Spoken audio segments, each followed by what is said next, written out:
Well, hello, everyone. Happy tax day. Everybody paid up? Everybody all set with your IRS situation? Happy tax day. And welcome to the Joy Reid Show. Big up to all the chats, everybody watching on YouTube, Substack, Facebook, of course, our Twitchies. I'm actually looking at Twitch right now. That's what I'm going to look at. So hello, Twitchies. Welcome to everybody that's watching on all the different forums, as well as if you're listening on a podcast format. We just appreciate you all being here. Please be sure to hit like and share. We have now hit 443,000 subscribers. I'm giving you guys the count at every show. We're just climbing and clawing our way up to 500,000 because that is our touch point on the way to 1 million subscribers. So we are pushing for that. We're still just a baby. We're only like a 9-month-old show, but we are almost at 445,000. So I'm really excited. You can help us get there by not only hitting like and also subscribe if you're not already a subscriber. About 55% of the people who watch any program on YouTube and even on Substack mainly are not subscribed. So we want you to subscribe, be a part of the family. You can also share, hit the little share button and share it with 5 people. Grab the link, share it with 5 friends. Make sure that everybody can get involved. We want everybody to be part of our TJRS family. We like a big family. We like the Waltons format.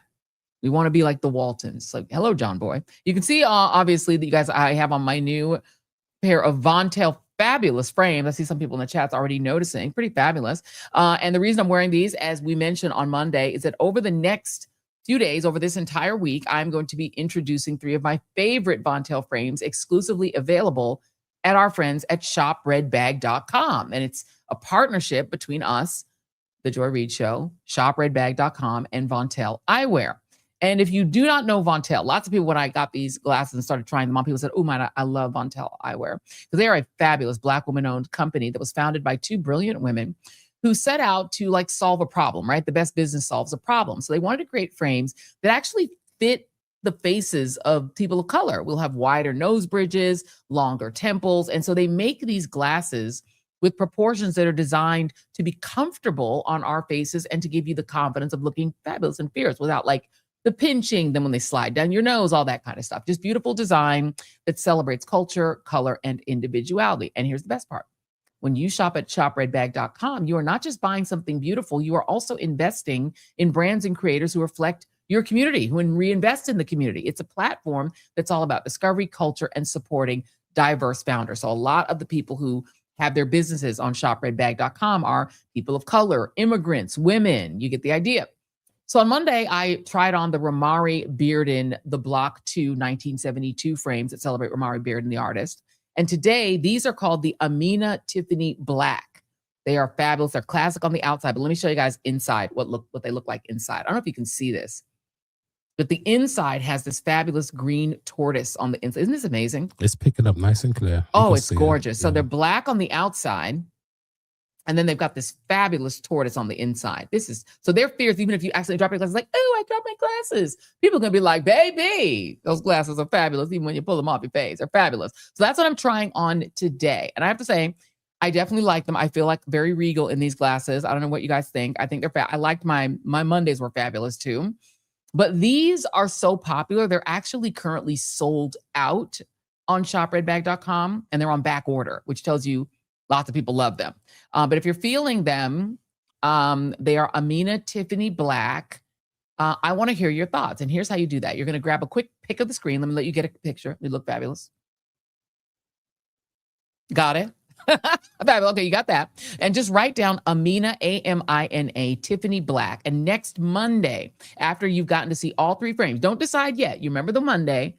You've now seen the Amina, and then you're going to see a new one on Friday, which is also absolutely fabulous as well. We're going to let you guys vote on which frame you like the best. And the reason we're doing this is to help me figure out kind of what style I want to have when we create with Von Tail my personalized readers. A lot of you in the chat, especially y'all YouTubers and y'all lemon heads, been saying you need to create some readers, some custom glasses, and we're going to do that with Von Tail. But we want to decide what style we want. And I love to have multiple frames, so I also will be wearing these as well. We love them.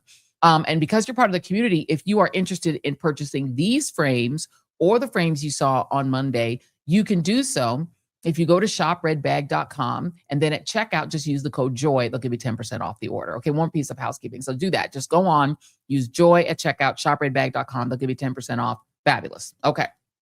One more piece of housekeeping. I'm going to take these off for just a second. I mean, they look great, but it's just that the light just shines in your eyes. And let me do another pose. Yeah, do a still pose so they can get a screenshot. There you go. Hold it. Pose. Strike another pose. Hold it. There you go. Give me another one. Give me face. Okay, there you go. Now take those glasses off, please. Okay, Jason's like, take the glasses off. Can I just show you guys the box too? I'm a box girl. I do love a package. The packaging is bomb, okay? That's the package. And the interior package comes out with little thing like this. It's like their little thing to clean your glasses. And then it opens up like this here. Oh my God, soft open, soft close, baby. I'm telling you, I love luxury. But that's not like super crazy expensive because it's like luxury, but you're not like breaking the bank. You know, money's tight now. It's tax day. People are like, I'm trying to hold on to my money. So yeah, so that's the Von Tail glass. Okay, let's do another piece of housekeeping. Tomorrow, if you are a Substack premium subscriber or a reader, who are the subs on both YouTube and premium Substack, we're going to be having our weekly Joy's House Insider conversation with, drumroll, Tim Miller. Hi-oh. Tim Miller of The Bulwark is going to be joining us. This is going to be fun. Former Republican political strategist, reformed Republican, and a regular on cable and these podcast streets. We're going to be talking California governor madness and how we're going to fix that mess and how we're looking going into the midterms in 2028. That's what these Joy's House Insiders are about. They're about like strategery, like how do we get our shit together before these midterms. So that's going to be the conversation. Very excited to talk to Tim on tomorrow. Okay, also one more piece of housekeeping. On Friday after this show, which wherever you're watching it, whether you're on Facebook or LinkedIn, if you're on Twitch, wherever you're watching it, after the show, we want you to come right back at 8 p.m. on YouTube and Substack because we're doing our members only live. So the members only live is at 8 p.m. on Friday. That's YouTube and Substack. So make sure you write that down. Or maybe you guys are smart enough to keep it in your heads. You don't have to write it down. Okay. People saying I like Tim Miller. I like Tim Miller too. Tim actually is a former, we both are former Denverites. And so we can talk Denver stuff. If you guys want us to do that, we'll do that too. Okay. So let's get to the headlines. You guys know most of them. The Straits of Hormuz, they're still mostly shut down. It's an embarrassment. The Trump regime has blockaded it. They're intercepting some ships that are trying to go through the strait.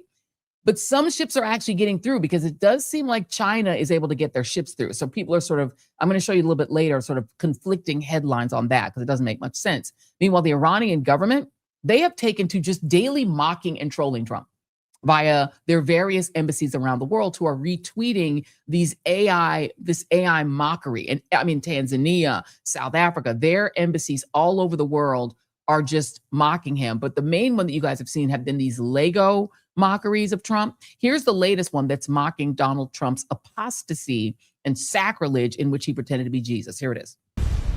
Your reckoning has come. What is this?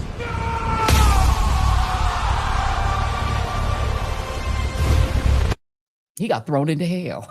So that is going all over Twitter. I don't believe it was created. This was created by, I think it might have been a creator here, maybe even in the US, but whoever created that, that's getting retweeted by the Iranian government now. Even the president of Iran waded into Donald Trump's attacks on Pope Leo to defend the Catholic leader. So Masoud, his name is Masoud Pezeshkian. That is the Iranian president. Not the supreme leader, but their president. He went on Twitter, went right into Elon's forum, saying he condemns Trump's claims that the Pope was not doing a good job. And here's his quote: "I condemn the insult to your excellency on behalf of the great nation of Iran and declare that the desecration of Jesus, the prophet of peace and brotherhood, is not acceptable to any free person. I wish you glory by Allah." Because you know that Muslims also revere Jesus. He is all up in the Quran. So he is more respectful toward the Pope and Jesus than Trump is. Okay. Now, earlier today, the Pope himself spoke out after Trump shared that sacrilegious image of Trump pretending to be Jesus. He's responded too, saying, I'm not afraid of Trump and I have no fear of speaking out. He was asked, are you fearful of some sort of, attack on you, the Avignon papacy, where, the French went and basically kidnapped the Pope back in the 13th century or something and, took control. He's like, I'm not afraid of him. He's like, he should have said, I'm from Chicago. We ain't afraid of nobody. So no, I'm not afraid of him, right? And then Trump himself was asked about, why did you post yourself as Jesus? And his answer, Chef's kiss, spectacular madness. Here it is. Mr. President, did you post that picture of yourself depicted as Jesus Christ? Well, it wasn't depicted. It was me. I did post it, and I thought it was me as a doctor, and had to do with Red Cross as a Red Cross worker there, which we support. And only the fake news could come up with that one. So I just heard about it, and I said, "How did they come up with that?" It's supposed to be me as a doctor, making people better, and I do make people better. I make people a lot better. As an example, the 11,000. I understand your husband's going through treatment. Yes, sir. Yes, sir. He's going through some very serious cancer treatment. So yes, sir. This goes a long way. Yes, sir. It sure does. Yeah. So Donald Trump brought like a random woman to stand next to him that like had a husband who needs medical care and said, well, I was obviously being a doctor. It's very clear that I was a doctor. Maybe the red thing over me was the Red Cross. Like, does he think people are just morons like he is? His excuse is, well, I thought I was, he said, I just heard about it. I thought I was being a doctor. It's like a Halloween costume gone wrong.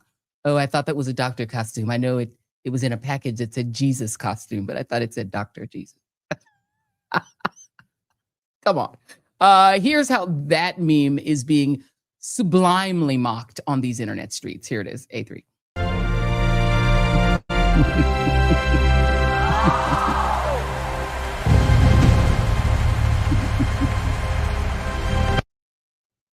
Boldoin, whoever you are, kudos, well played, sir or madame.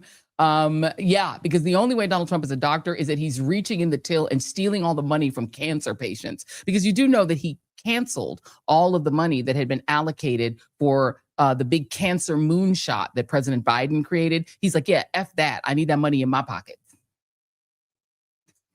Thieving ass thief.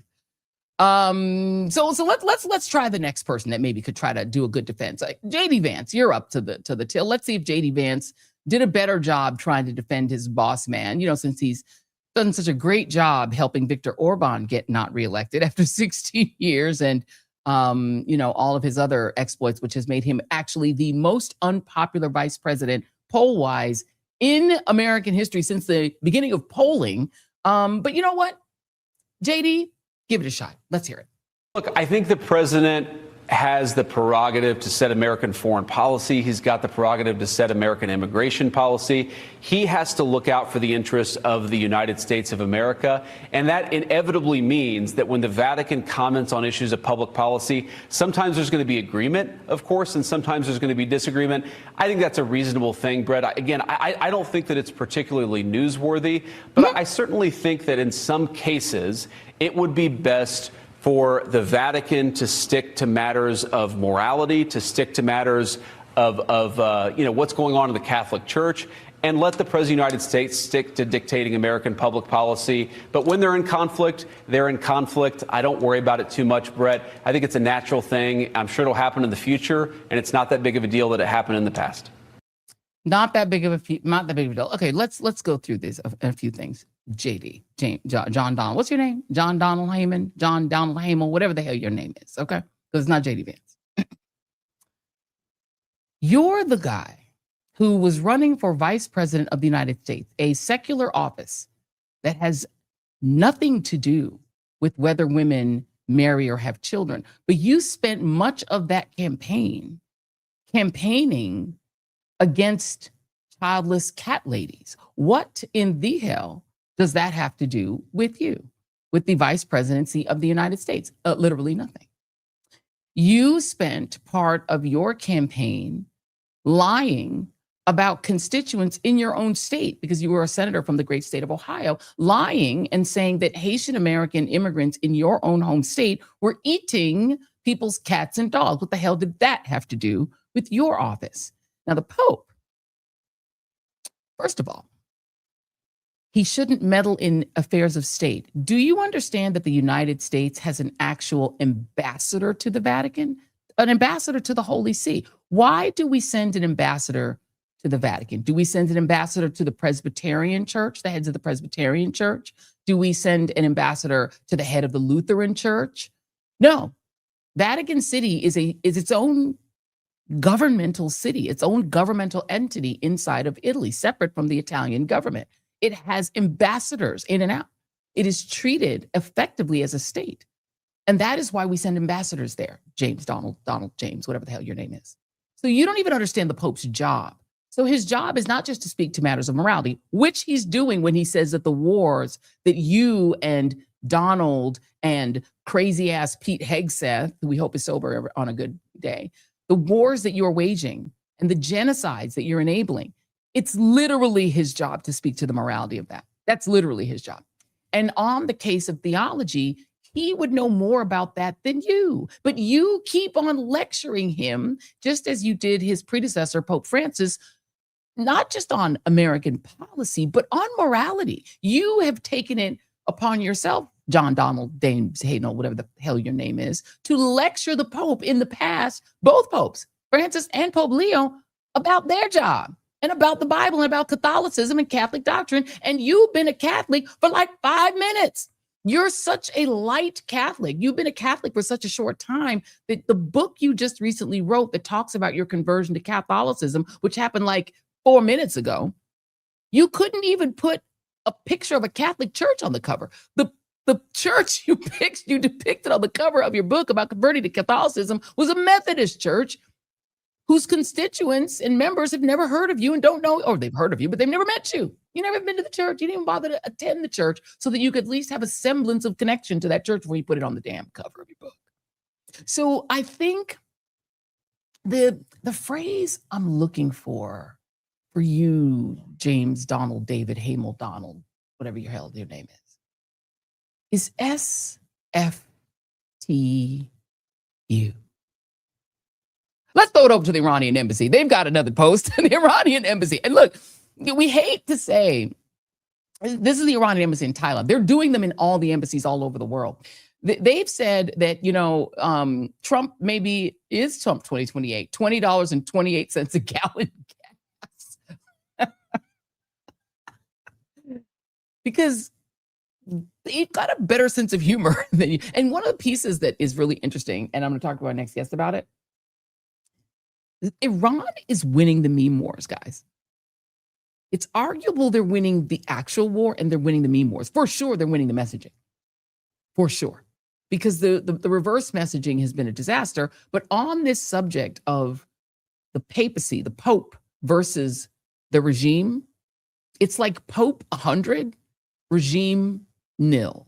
Joining me now is our pal, Wajahat Ali, host of the Democracy-ish podcast, writer, recovering attorney, creator of The Left Hook on Substack, which I was just on earlier today because we do a 2 a day. We're like a football. It's like we're like preparing for football season. We do 2 a days. When we get together, we're like, piss them off in the morning, in the early afternoon, and then come back and finish the job on the Joy Reid Show. He's author. I can't wait for your memoir and play. I need to read that. Watch, hey.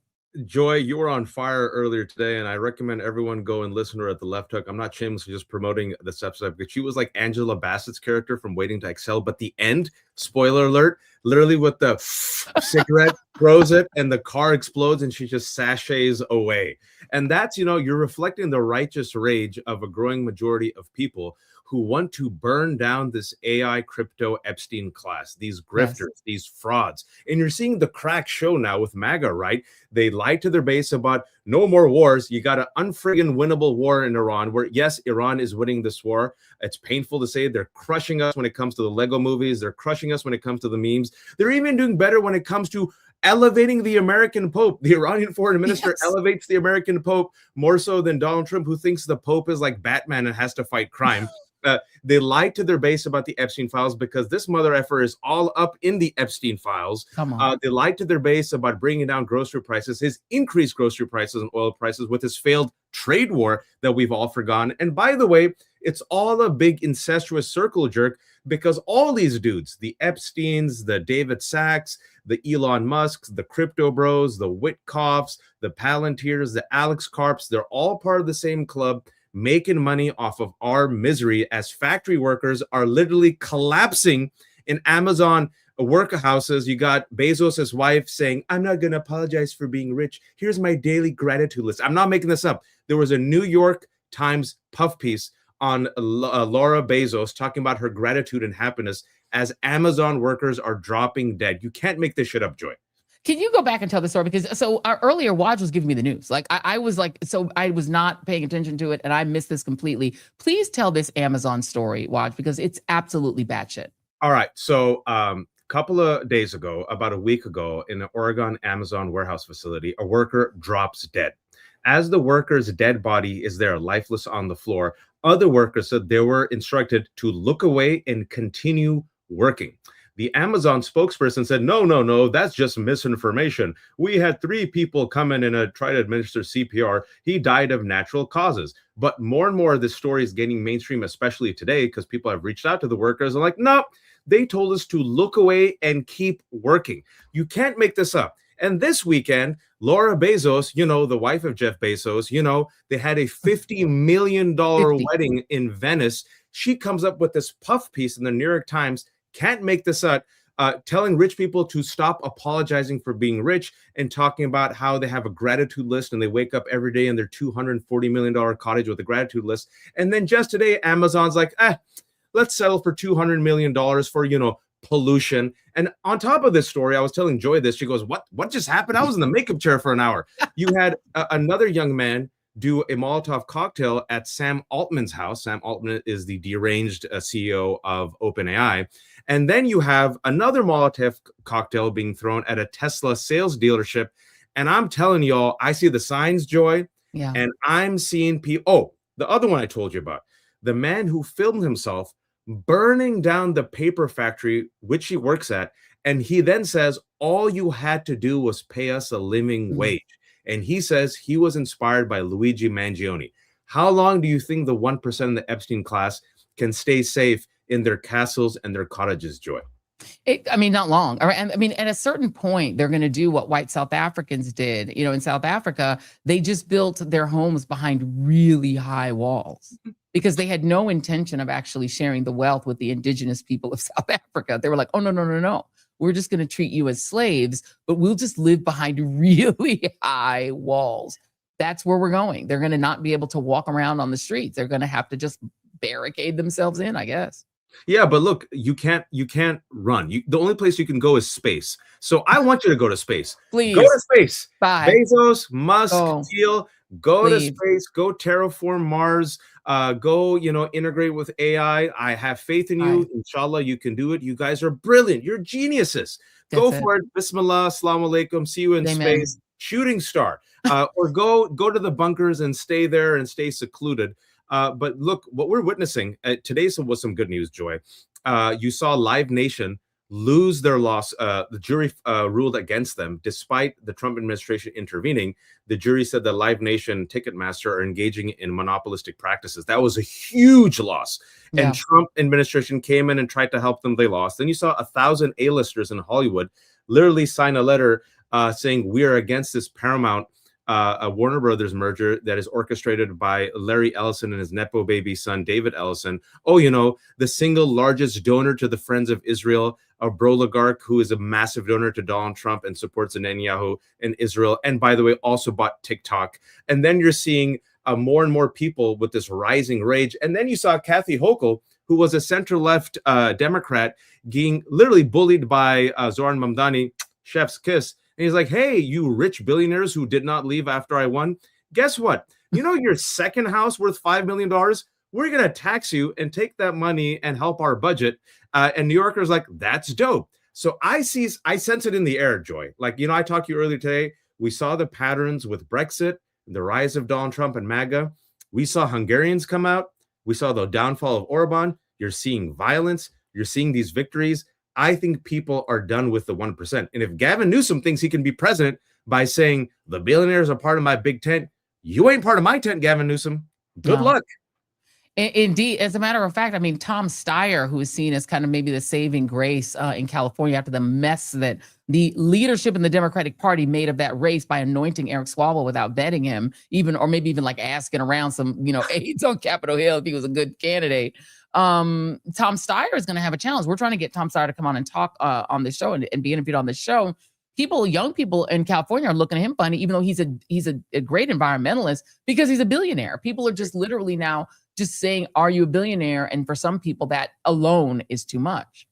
Yeah, I don't try. Like, this is my thing. People ask me. I talked to Jess Craven earlier today, fantastic organizer. She's in California, and we're not one to be at loss of opinions. I'm originally from California, and they're like, whoever remains in the race, who do you pick? And I'm like, these guys have completely effed it up because I don't trust billionaires. Yes, Steyer checks the boxes. He is a billionaire. And Joy, you and I have traveled the world. We've been in some interesting company. We've rubbed shoulders with the rich and the wealthiest, and we're like, how did you fail up? You're not that smart, but I digress. And we've seen, and I'm going to say something, and I think you're going to agree with me. It's an assumption. The rich are their own tribe, Joy. I've traveled around the world, and I've seen that the rich, regardless of ethnicity, nationality, religion, they are their own tribe. They protect their own, which is why I don't have faith in Pritzker, the billionaire, saving us.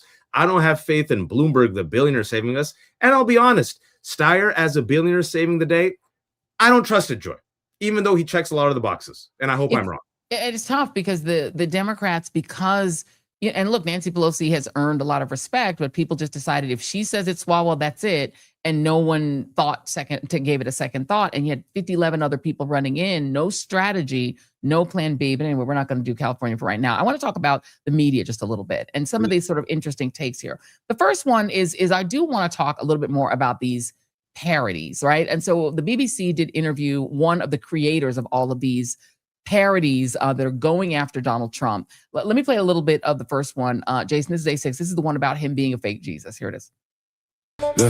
Then said I was just the doctor. Fake Jesus, fake Jesus. You put on the robe and the glowing light, pretending to heal while you start the fight. I ran on this Jesus, the pure and the true. You mock the faith, what a shame from you. You attack the Pope, calling weak and confused, and drop that AI pick like you're the one who's been chosen. White robe, shining hands, healing the man, while your bombs fall on our children in Iran. The Pope stands tall, says he's not afraid of you. You keep playing savior like the whole world is fooled. You think you're holy? Nah, you're just a clown, pretending to be Christ while you tear the world down. Okay, fake Jesus, fake Jesus. Listen, first of all, there are three things I want to point out. Number one, the way that Donald Trump was able to triumph over the Democratic Party in large part was because he captured young people and he captured meme culture. Yep. Iran has picked this up, or whoever is creating these, and the BBC again and he says he's not working for the government, but we don't know. It's propaganda on one level, but it's also like breaking news. Donald Trump does something stupid on Monday. By Tuesday, they've got a new bop out with using hip hop. And it's very interesting. They specifically use hip hop, reggaeton sounds, reggae sounds. Are using culture, really black culture, and Legos. And Lego not saying nothing about it. What do you make of this strategy? They are destroying America in the information war. It's painful that a foreign country is owning us at our own game, but since it's the Trump administration, I'll allow it. Literally less than a day later, they're even like, it used to be South Park. Remember South Park? Right. 2 days later? Yes. They're beating South Park. They're dropping bangers, like you said, in English, using hip hop, using Lego, which is the world's, I think, most successful toy company, right? Very universal. Mm-hmm. They're combining those together with facts. They do their facts. They actually research. It's factual, and literally just mocking him and ridiculing him. And so far for 6 weeks, MAGA has no response. None. They're being outclassed in the information war. They're being outclassed by Iran's foreign diplomats. They're being outclassed on social media. Like we said, Iran's like, the Pope is actually a great man. You should respect him. And Donald Trump's like, Pope, you're not fighting crime like Batman. You're not fighting crime. And then J.D. Vance, baby Catholic, is like, I think the Pope shouldn't really talk about theology. I know more than the Pope. By the way, buy my book, Catholicism. That's my book coming out with the Presbyterian Church on the cover. You can't make this shit up. So, I think, honestly, this is an unfavorable war. This is a war without any entry and exit strategy. This is a war where every week he's losing favorability rating. Our allies has said, F you, we're not joining. Our allies, Spain, is openly saying, yeah, peace out. We're going to be talking to China. No one's coming to help us. Donald Trump and America, by extension, sadly look weak. We're a punchline. We are isolated. Our allies are dumping us. And furthermore, we have linked up with, Israel, who probably is the most hated country in the world right now. Yes. Only more hated than Trump is Benjamin Netanyahu. And who dog walks Donald Trump into a war that no other Republican or Democratic president actually agreed to in the past 47 years? Netanyahu, Trump. It can't get even worse, but it'll probably get worse by this week. A Polish, I guess a far-right Polish politician literally unfurled a picture of the Israeli flag with a swastika on it, saying that they are the new Third Reich, or they're the Fourth Reich. I mean, that's how bad it's gotten. And the other piece of it, and Jason, this is A7, it's actually still, is that it's not even clear whether we've actually blockaded the Strait of Hormuz. Like, depending on, I put 4 different headlines up. These are the first 4 headlines I found when I just said, let me pull up the headlines. Some, the NBC is saying, yeah, the U.S. military has been turning back ships, but Reuters is saying that traffic is barely impacted. You've got CNBC saying that the Hormuz blockade is fully implemented, but then CNN is like, well, why are some ships going through? Like, and it's like there is not even a coherent answer to whether we've actually blockaded the strait. Listen, Joy, you're being nasty.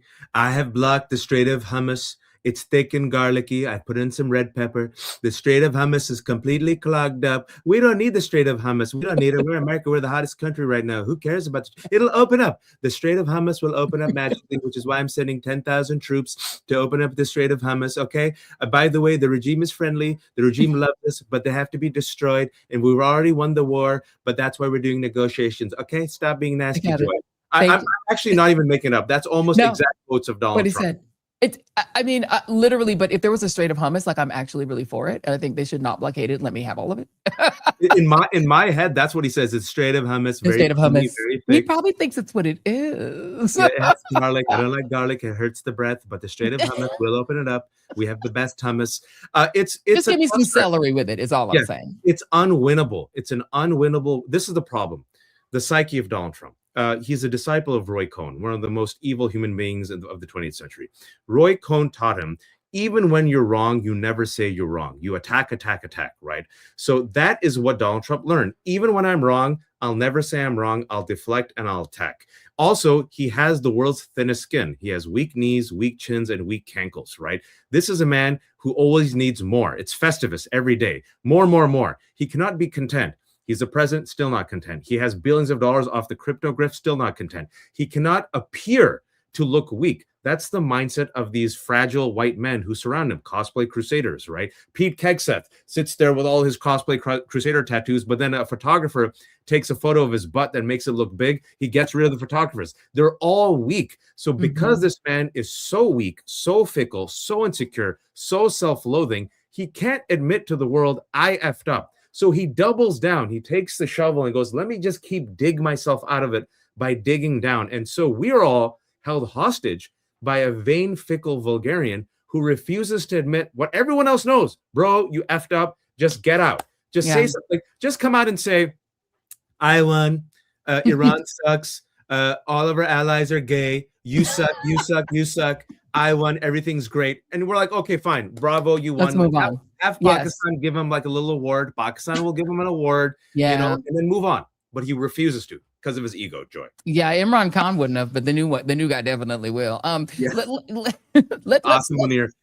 Yeah. Let's talk about because JD Vance, I feel like he might be behind some of these leaks trying to say that, well, he was against it. And people are sort of trying to take sort of quiet distance in the back. But you can see the impact of this war on the base. If you look at this crowd, JD Vance recently did a Turning Point USA event. Look at the crowd.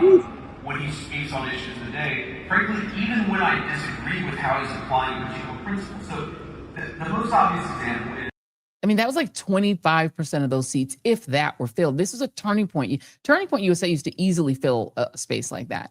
And you're now starting to see these young white conservatives say, yeah, maybe not. And you saw him with his future wife, Erica. I'm sorry, Charlie Kirk's widow, Erica Kirk. And if you saw some of those clips, folks, people were heckling him. Why do you support a genocide? Why do you support this war? And so this young MAGA, which is now America First, is against Israel's genocide. They're against forever wars. They hate this war. They hate the Epstein class. They hate AI. And they're questioning him. And he got heckled.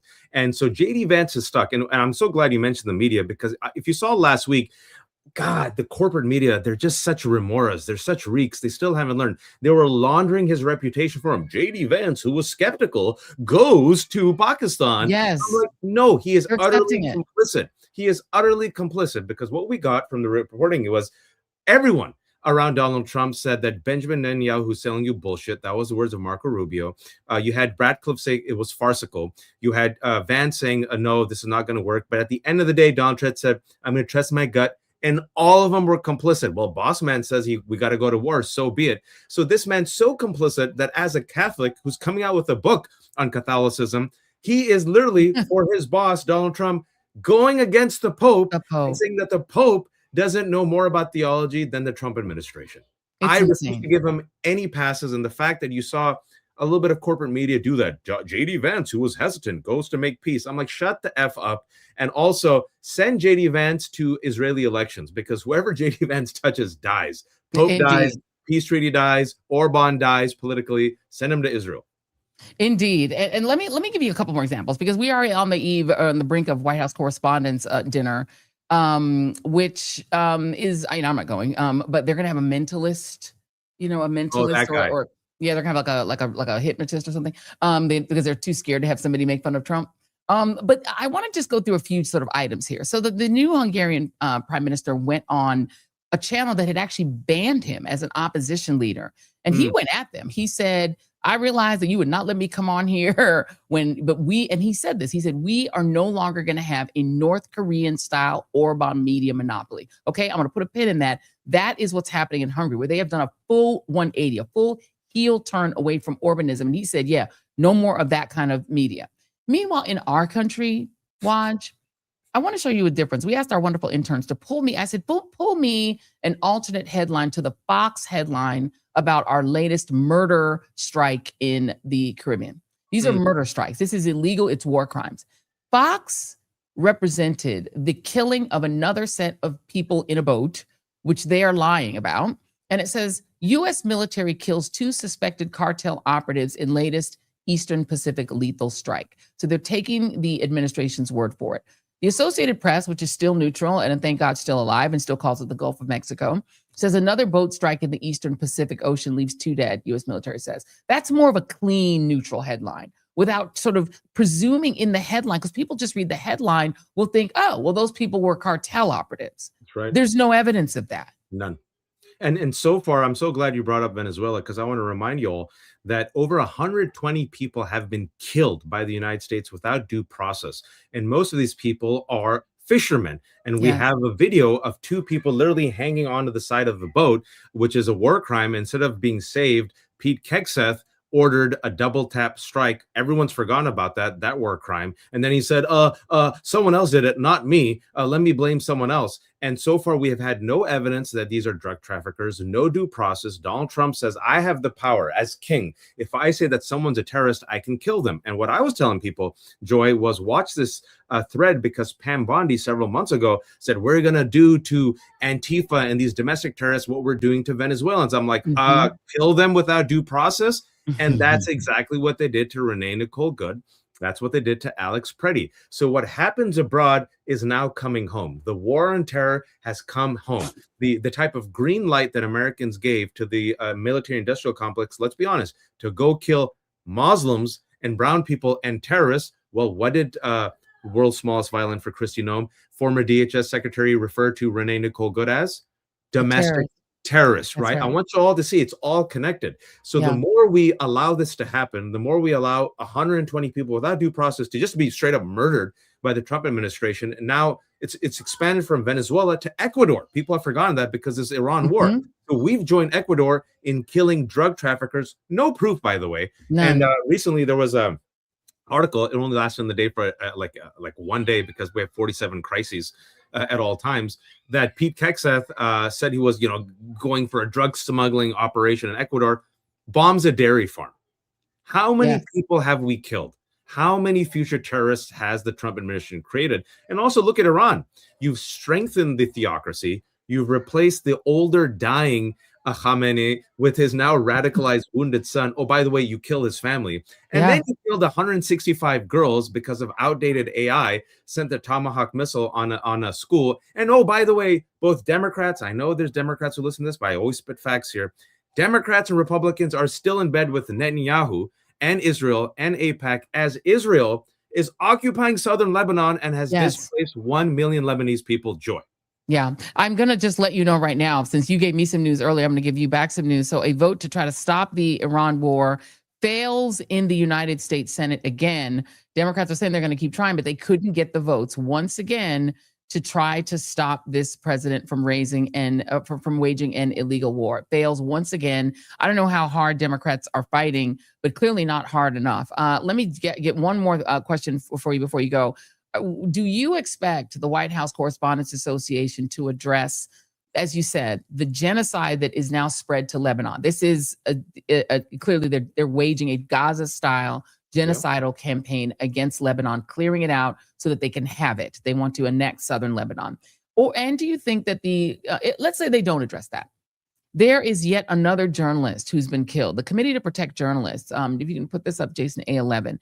There's a gentleman named Shihab Eldin. He's an award-winning journalist who posts prolifically on social media, has not posted online or been seen in public in Kuwait, where he was visiting family since March 2nd. It's understood that authorities have charged him with spreading false information, harming national security, and misusing his mobile phone. Vague and overly broad accusations that are routinely used to silence independent journalists. The Committee to Protect Journalists has made a statement calling for him to be released. His name is Ahmad Shihab Eldin. They're calling for the charges to be dropped. I feel like the U.S. media has been super silent as nearly 300 journalists were killed by Israel in Gaza, and now we have one disappearing in Kuwait. Yeah, Ace is a former colleague of mine from Al Jazeera. He hosted Al Jazeera English is the Stream. I was later the co-host of Al Jazeera America is the Stream. And we knew about this for a bit, but we were waiting for people to come out and talk about it. He's been detained. It's very dangerous and scary, and he's very well known internationally. Will they talk about Ahmed? I don't know. CPJ, like you said, came out recently, said the country that killed more journalists than any other country, Israel. Yes. I see a double standard, and I'll leave you with something spicy, a question. We're against extremism. We're against domestic violence. We're against terrorism. I've been very consistent across the board. You can all check the receipts. Look at the double standard in language. Look who is killed and look who dies. Look who is allowed to pick up weapons and arms against an occupation, Ukrainians. But then when it comes to Black folks and Palestinians, they're just supposed to, I don't know what, Joy, die, get genocided, right? Look whose lives matter, right? If there were European journalists, maybe people would care. But the fact that Israel, the ally of both the Democratic Party and, let's be honest, the Republican Party in the United States, has killed more journalists than any other country, will they talk about it? Will they use the G word, genocide? Will they use the word occupation? Will they talk about ACE? If they do, they'll give it national attention, put pressure on Kuwait to bring out Ahmed. Will they talk about, I don't know, Israel killing more journalists than any other country? You would think at the White House Correspondents' Dinner, they would bring it up. I will not hold my breath. I look forward to hopefully being corrected, and I want to be wrong about this, Joy, but I ask you. No.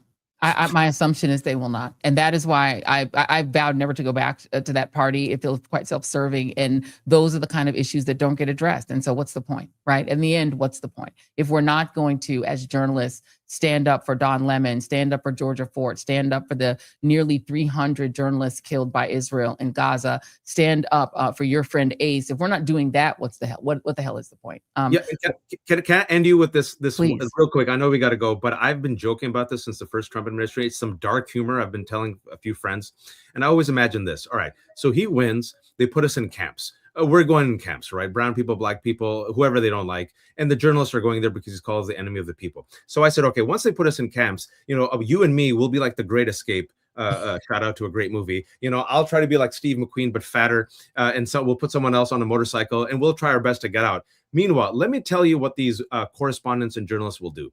They'll be sitting there with a microphone sticking out of the fence, talking to a MAGA guard and say, can you give us a scoop? The MAGA guard will say, sure, we're going to kill y'all tomorrow, starting with the journalists. And they'll be like, is that an exclusive? They're like, yeah, great. So they'll come back and say, we got the scoop and the exclusive. And we're like, fantastic. We're trying to get out of here. They still haven't changed, Joy. I came up with that scenario 8 years ago. Yeah. While I gave you the White House Correspondents' Dinner. Chickens for Colonel Sanders. Chickens for Colonel Sanders. Wajahat Ali, always making it plain, keeping it real. We appreciate you all. Please support The Left Hook. Go ahead and subscribe. Make sure that you're following all the things that Waj is doing on all of the various platforms. Waj, I appreciate you, my friend. Thank you so much. All right, let's go on to our second block. We are all, at this point, I think, kind of numb to how evil these AI overlords are. But in case you've forgotten, let me reacquaint you with Palantir CEO Alex Karp. A higher purpose, and I also think you often need a lower purpose. Like the higher purpose for me. What's a lower purpose?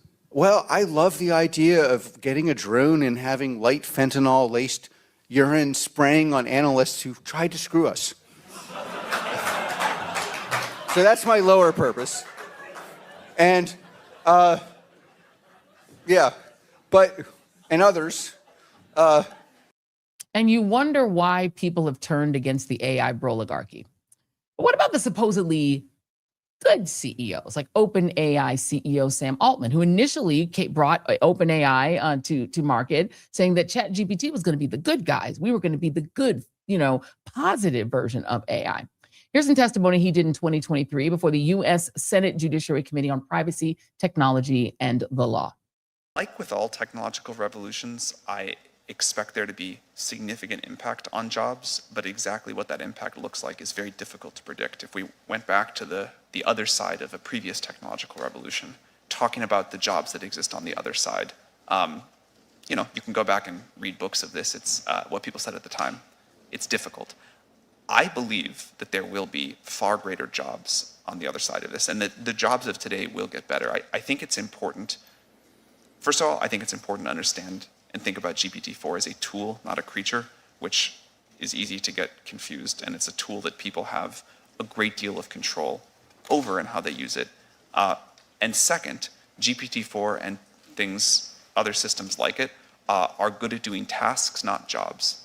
And so you see already people that are using GPT-4 to do their job much more efficiently by helping them with tasks. Now, GPT-4 will, I think, entirely automate away some jobs, and it will create new ones that we believe will be much better. This happens, again, my understanding of the history of technology is one long technological revolution, not a bunch of different ones put together, but this has been continually happening. As our quality of life raises and as machines and tools that we create can help us live better lives, the bar raises for what we do, and our human ability and what we spend our time going after goes after more ambitious, more satisfying projects. So there will be an impact on jobs. We try to be very clear about that, and I think it will require partnership between the industry and government, but mostly action by government to figure out how we want to mitigate that. But I'm very optimistic about how great the jobs of the future will be. Oh, yeah, you're very optimistic about how great the jobs of the future will be. Okay. He's also turned around and said, oh, by the way, customer service jobs are going to kick first. And clearly, not everybody believes what Sam Altman says. They don't believe in his fidelity to humankind. There's a damning new piece on Altman at the New Yorker, in the New Yorker magazine by Ronan Farrow and Andrew Marantz on what OpenAI insiders really think about him. Spoiler alert, they don't seem to think much of him. They seem to think he's dangerous. But at least one person who seems to have taken matters into their own hands is this person. Take a look. Photos released by the Department of Justice appear to capture the moment a suspect threw an incendiary device at OpenAI CEO Sam Altman's home. The FBI says the suspect, Daniel Moreno Gama, later struck at the glass doors of OpenAI's San Francisco headquarters with a chair. He was arrested at the scene and no one was injured. Moreno Gama, a 20-year-old from Texas, is alleged to have authored documents opposing AI and advocating for the killing of CEOs and investors of AI companies. He now faces attempted murder and attempted arson charges. CNN is working to determine his legal representation. Joining me now is Aya Ibrahim. She is an AI, global tech, and economic policy expert. She's currently a senior fellow for economic and national security at the AI Now Institute. She previously served as a senior policy advisor, even though she seems very young, at the State Department in the White House, where she led on the president's blueprint for an AI Bill of Rights, and in Congress as Representative Ayanna Pressley's senior economic advisor overseeing her economic, tech, and civil liberties priorities. Joining her alongside her is our friend, Representative Justin Pearson of the great city of Memphis, Tennessee, one of our favorite cities in the whole world. Thank you both for being here. I want to welcome you both to the show and start with you first, Aya, and ask you about what really does feel like a turning away from the tech bros, right? They were considered the cool kids. Young men in particular kind of really sort of hero worship them. People like Elon Musk and Sam Altman, and even, I don't know about Peter Thiel, he's a bit odd. But now it does feel like there's a shift away from them, and even like an anger and a rage toward them. Can you sort of disassemble that for me for a little bit? Yeah, I mean, I think for a long time, there was this assumption that technology would always be additive and that it would make people's lives better. And for a long time, that was true, at least for a significant uh, portion of people. More recently, I think people are starting to experience the other side of technology, right? The surveillance, the policing, the control. And what we're seeing among many of these fairly loud voices in Silicon Valley, there seems to be this reactionary streak among them. You know, there's this outsized reaction to what they felt was oppressive DEI policies, the sense of grievance. It's not clear, given that in every single way they've won, right? They are running the largest companies. They have enormous influence over the direction of the economy. They have tremendous reach, both in terms of their platforms, but also in terms of their access to political leadership, not just here, but around the world. So I think you're right. There is the shift and people are very angry, but I do think that it's part of a larger trend of concentration of power and wealth among a few. And so our version of this is the tech bros, but we've had classes of robber barons in the past. So this is not new. I mean, history doesn't always repeat, but it does rhyme. Yeah, it does indeed. And if you just put this up before, I mean, if you look at the oligarchs, they're angry that for like from George Floyd until like last year, they had to think about DEI and think about diversity. But look at the panoply of them, right? These are our oligarchs. There's literally one brown guy in there, right? It's a sea of very privileged, born rich, privileged men. They're either white South African or, then of course there's Alex Karp, who's sort of ambiguously Black. But there are, they are by and large white men who've done very well and gotten very rich. And in many cases, they had gotten rich as teams, right? Like Alex Karp's company gets investment from Peter Thiel, and Google, which is the one brown guy, Southeast Asian, I guess there are two brown people there. They're all investing in each other's companies, so they keep the money among them. Yeah. Yes. And we see it with an AI investment now, right? It seems there's a lot of circular financing. An Oracle invests in an OpenAI, which says that they're going to buy NVIDIA chips, and NVIDIA says that they're going to put money into Oracle, and it just, rinse and repeat. The other thing that we're seeing a common thread among these companies is a lot of these technology companies are effectively now defense contractors too. And so everyone is also trying to get in on Pentagon spending, frankly, because if you have the government as a customer, that's probably the most reliable customer you could ask for.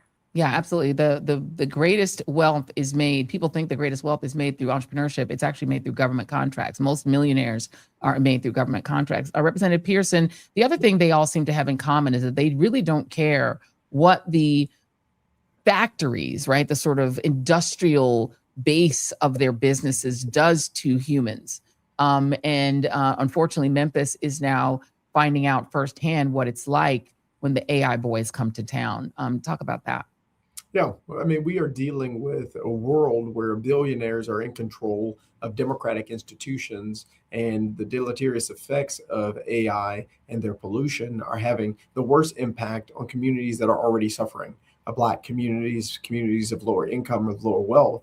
And so in Memphis, we had almost 35 gas turbines illegally polluting our air. Ultimately, they got a permit for 15, but then they went across the border to South Haven, Mississippi, and Elon Musk and XAI built a power plant illegally with 27 gas turbines. And then they sought a permit for 41 gas turbines that we know will ultimately lead to dozens of people having premature deaths, more asthma, more COPD. And the consequences, again, fall on the people who are benefiting the least from this on behalf of the billionaire class. And so we have to pay attention and realize that what is happening right in front of our eyes is those with the power, the resources, and the money against the rest of us. And Representative Pearson, do any of those men who are building these AI, gas turbine facilities, do they live anywhere near where these turbines are? Absolutely not. And this is one of the things that I say to the Chamber of Commerce. We've got some elected officials who are all saying, this is so necessary. This is so good.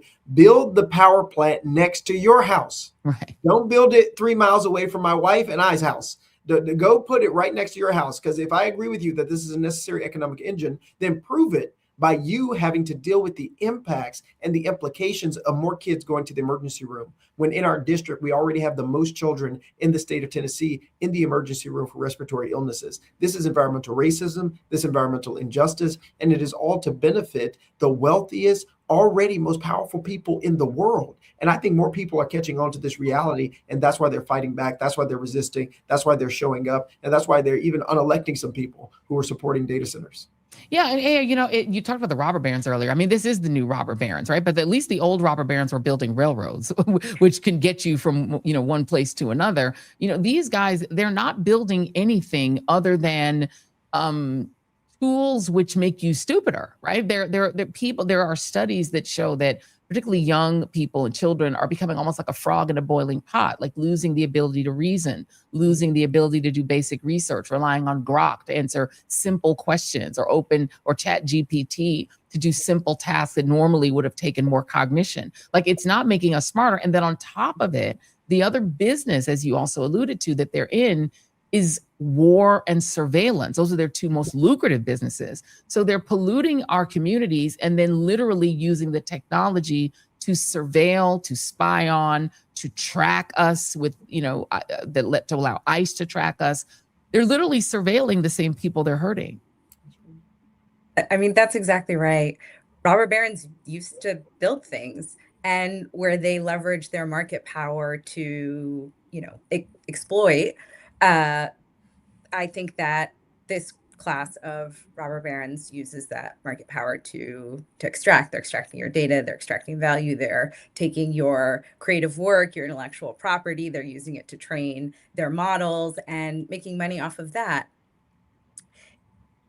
I worry, as you noted, that there's this drive to have people as dependent on these technologies as possible. And then they try and mask it as benevolence. So, an OpenAI will put out, whatever vision they have for shared prosperity and something along the lines of a universal basic income. But okay, you're pushing for that because what? Do you plan on getting rid of all the jobs? You're assuming that these technologies that you're building will make it so that nobody has to work. But there's power in labor, and there's power in worker organizing. And so if they're envisioning a world in which that doesn't matter, that to me feels like a world in which power and wealth, again, are even more concentrated than they are today. The real fear that I have, and I think this week particularly is an important one for people to pay attention to this, it's the marrying of our national security apparatus and surveillance state with a lot of these technology companies. And we saw it play out most visibly with Anthropic and the department formerly known as Department of Defense. And what we have come to know is that these partnerships run pretty deep. Anthropic is the only company that, at least as we know, it's the most widely used among those agencies, and particularly those that are dealing in classified and sensitive information. But there's a drive to have other companies have access to it. And this week, Congress is debating a reauthorization of FISA, particularly Section 702, which is a surveillance provision. Mm-hmm. And the thing is, Representative Pearson, a lot of the debates, I played a little bit earlier Sam Altman's 2023 testimony. In general, the people in Congress who are asking him these questions and trying to figure out how to write legislation to try to rein this in, or at least to try to deal with it, not that they can't learn or understand it, but some of them are baby boomers for whom this technology is kind of alien. I know you're running for Congress probably for that reason, that we need to get some fresh voices in the that actually understand this technology a little more. What do you think that Congress is lacking in terms of trying to figure out how to wrap their arms around how to regulate this? I think first thing that's lacking is courage. You have to be willing to stand up against billionaires and tell them no. And a lot of people are too afraid to do it. They're welcoming them into the community, like my opponent did, instead of saying, "Wait, we need to hit a pause here." Which is why I'm supporting, Senator Sanders and Representative Alexandria Ocasio-Cortez's moratorium. We need to put a pause until regulation can catch up to what is happening to our communities. The consequences of this are truly dire. And to what Aya was saying there, the use cases that we have seen overwhelmingly for artificial intelligence, artificial general intelligence, and robotics have been to the displacement of workers. Of course, there are other ways that AI could be being used in order to help our communities to deal with poverty, to maybe answer some of these questions, but that's not what we are seeing. It is being used overwhelmingly to increase the profit margins for people who are already extraordinarily wealthy and rich.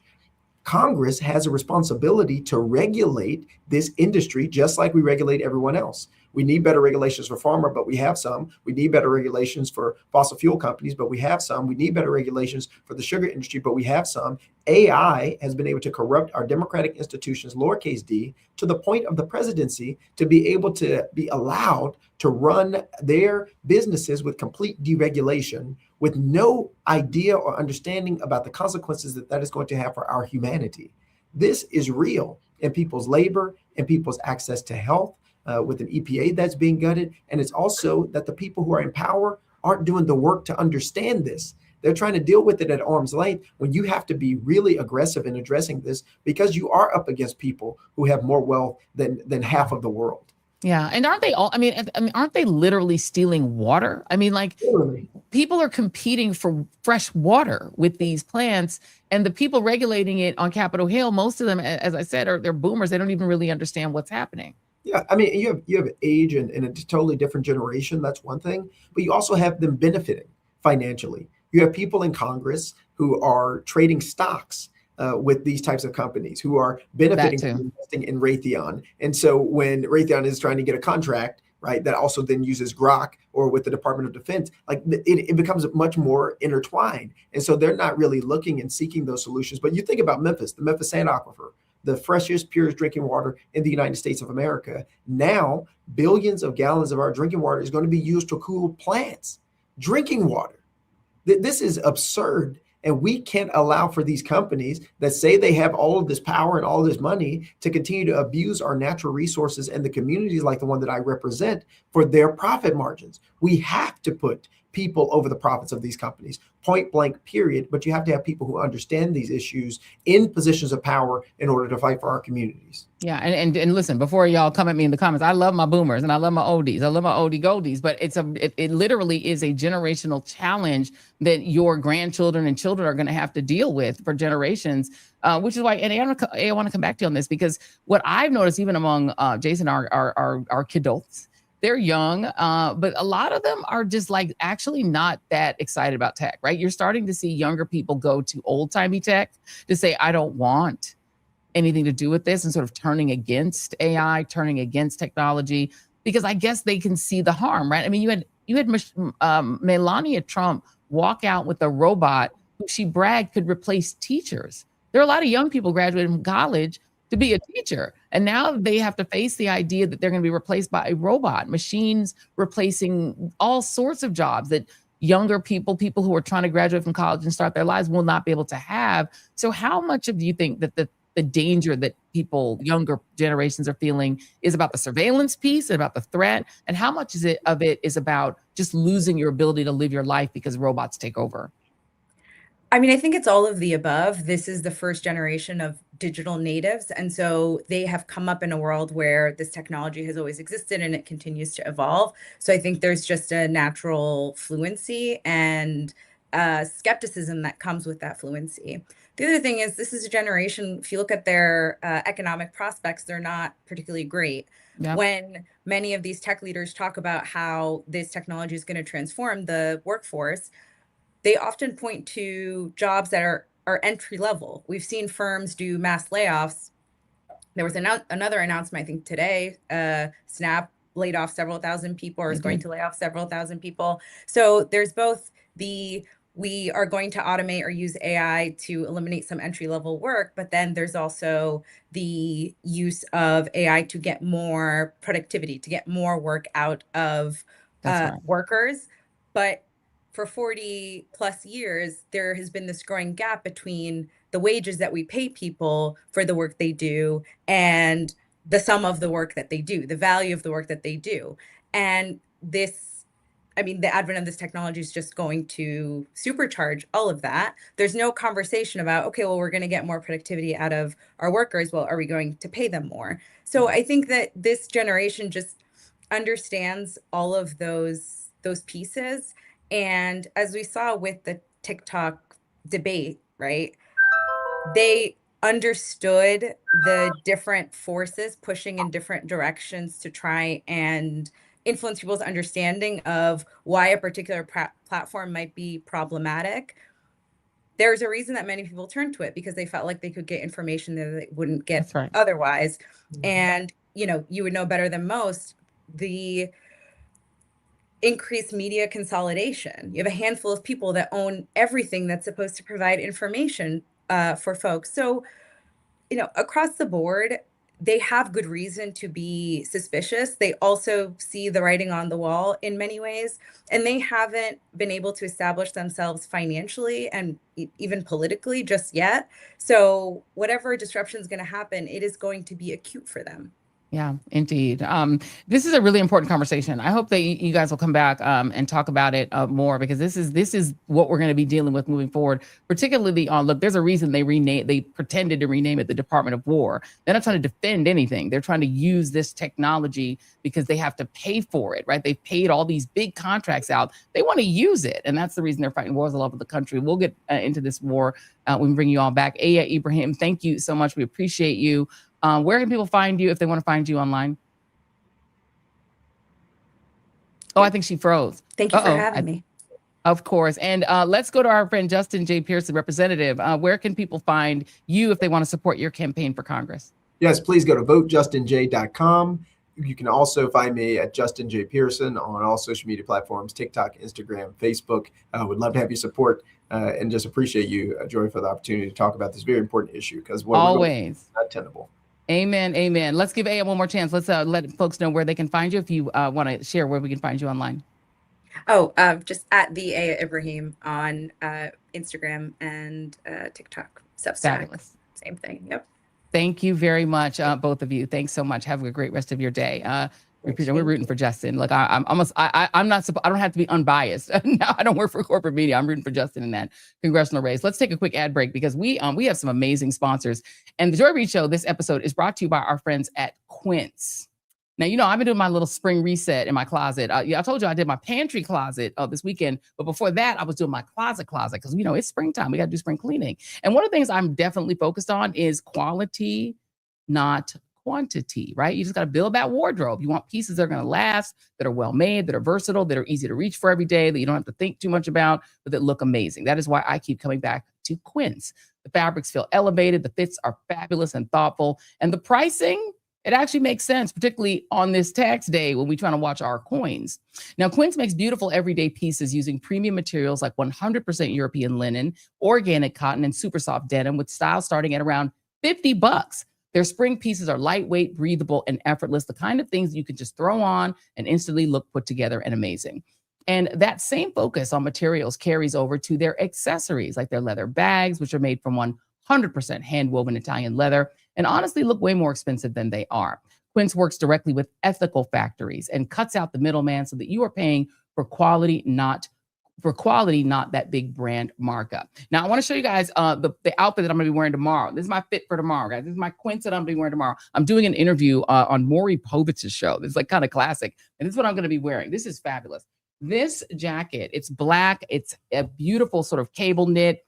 And I don't know if you guys can really see it on here. It's kind of difficult because it's black, but it's fabulous. And it's got like great texture, great feel. It's gorgeous, and it's going to look incredible. I have a fabulous pant that I'm going to wear with it as well. It's going to look amazing. And what I love about it is it doesn't cost what you think it would cost, because of the quality linen, you think it would cost more, but it actually really doesn't. It's a fabulous price as well as a fabulous fit. You'll see it tomorrow when you see me on More. So let me know how you think it looks on that. If you want to refresh your spring wardrobe with Quince, just go to quince.com/Joy Reid for free shipping and 365-day returns. It's also now available in our favorite place, Canada, as well. Go to quince.com/Joy Reid for free shipping and 365-day returns. Quince.com/Joy Reid. Okay, we are well into our next edition, our next hour of the Joy Reid Show. I want to very quickly get to the stories that Waj mentioned a little bit earlier.